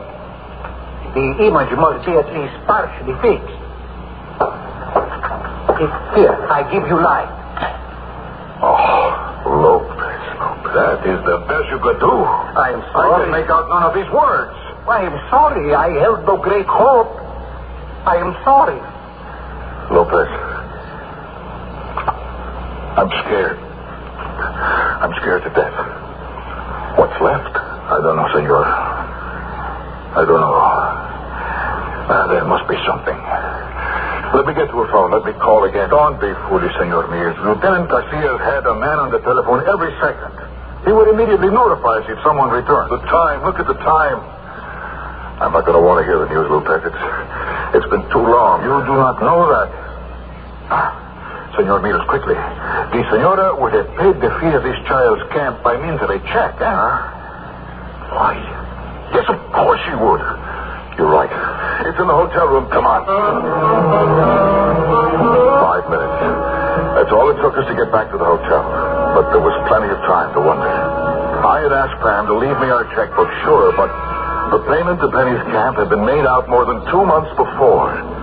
Was it still the same pad of checks? Had Pam made the stub out completely? She didn't always. And if I found the right stub, what would it say? Payment for Penny's camp. Another blind alley. I don't think I breathed. The instant the check stubs began flipping through my fingers. And then... Point of Woods camp. That's it. Lopez, it's here. The phone. Quick. In short minutes, Lopez had pinned down the necessary information for reaching the camp. In seconds, a line was through. Why they don't answer? Please. Oh, please. I got something. Hello. Point of Woods camp? Sorry, it was long to answer the phone, but I was outside. Please, this is important. Vitally important. You have a child there named Penelope Mears. What's that name? Mears. M-I-L-L-S. Penelope Mears. Sorry, mister, but there's a pile of kids right outside. You're making so much racket, I can hardly hear myself say. Senor Mears, perhaps it is my accent. Please be quiet. Now listen to me. There's a child named Penelope Mills at your camp. Oh, you sound different now. Hey, just hang on the phone a minute while I close the door here so that... No, there's no time. Please, listen, don't leave. Don't double it over, mister. Just a second is almost there. What a fool. Now go on, mister. I got a little quiet now. You've got a child there named Penelope Mills. She's to be picked up this morning by her mother. Oh, I'm afraid not, mister. You must have gone off easy a half hour ago. Look, what bus did they catch? None I know of. They went off in a private car. I think so. Well, what kind of a car? What make? What year? Can you describe it? I can't tell one car from another. Anything else I can do for you? Mister, you still on the line there? There it was. And for me, that was it. Watching Lopez trying to get some sense out of the phone after I had dropped it was like a great big anticlimax. He managed to talk with somebody more responsible, but it didn't help. Pam had picked up Penny. She had signed her out. They'd gone. And they hadn't used the bus. A bus might have been picked up on the road and stopped. But how do you get police to stop a car you can't even describe? I tell you, it is not hopeless, Senor Mears. Believe me. Listen, don't you think I want to hang on to hope. That's all I've got. But even you're out of suggestion. True. I can see nothing more to be done from here, but... Well, we know comparatively little about the toxicity of the seeds. We know they'll kill, but we do not know how quickly or in what amount. Your wife and child, they are on their way home. We know now that it is only about an hour's drive. Now, when they arrive, there can well be time to rush this child to the hospital. But it's been more than an hour.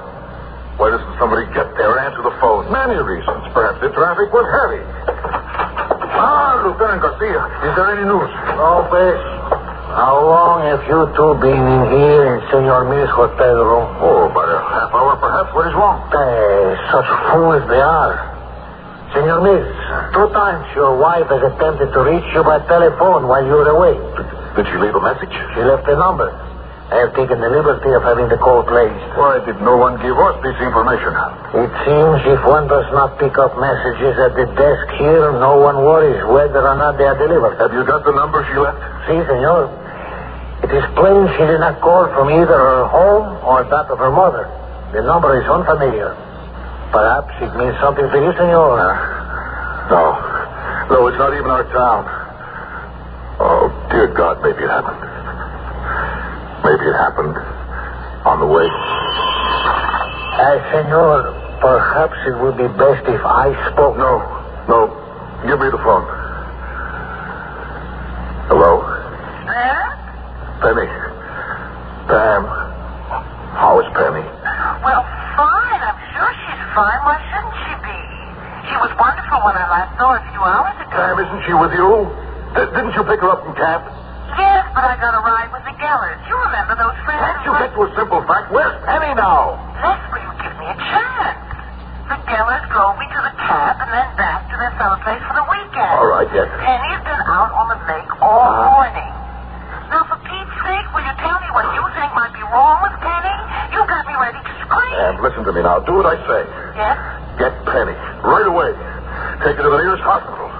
And be sure to take those native feed things with you for them to analyze. Les, no seeds are packed in the trunk. What did you say? Well, if for some reason it's those seeds you're worried about, they're locked in the trunk. You forgot to give me the key. I haven't been able to get our clothes out. Oh, thank God. How does that make it all right? Oh. Les, answer me. What's the matter with you? Everything's all right, Pam. Everything's all right now. You know you just almost scared me to death. I know, dear, I know. But believe me, it could have been worse.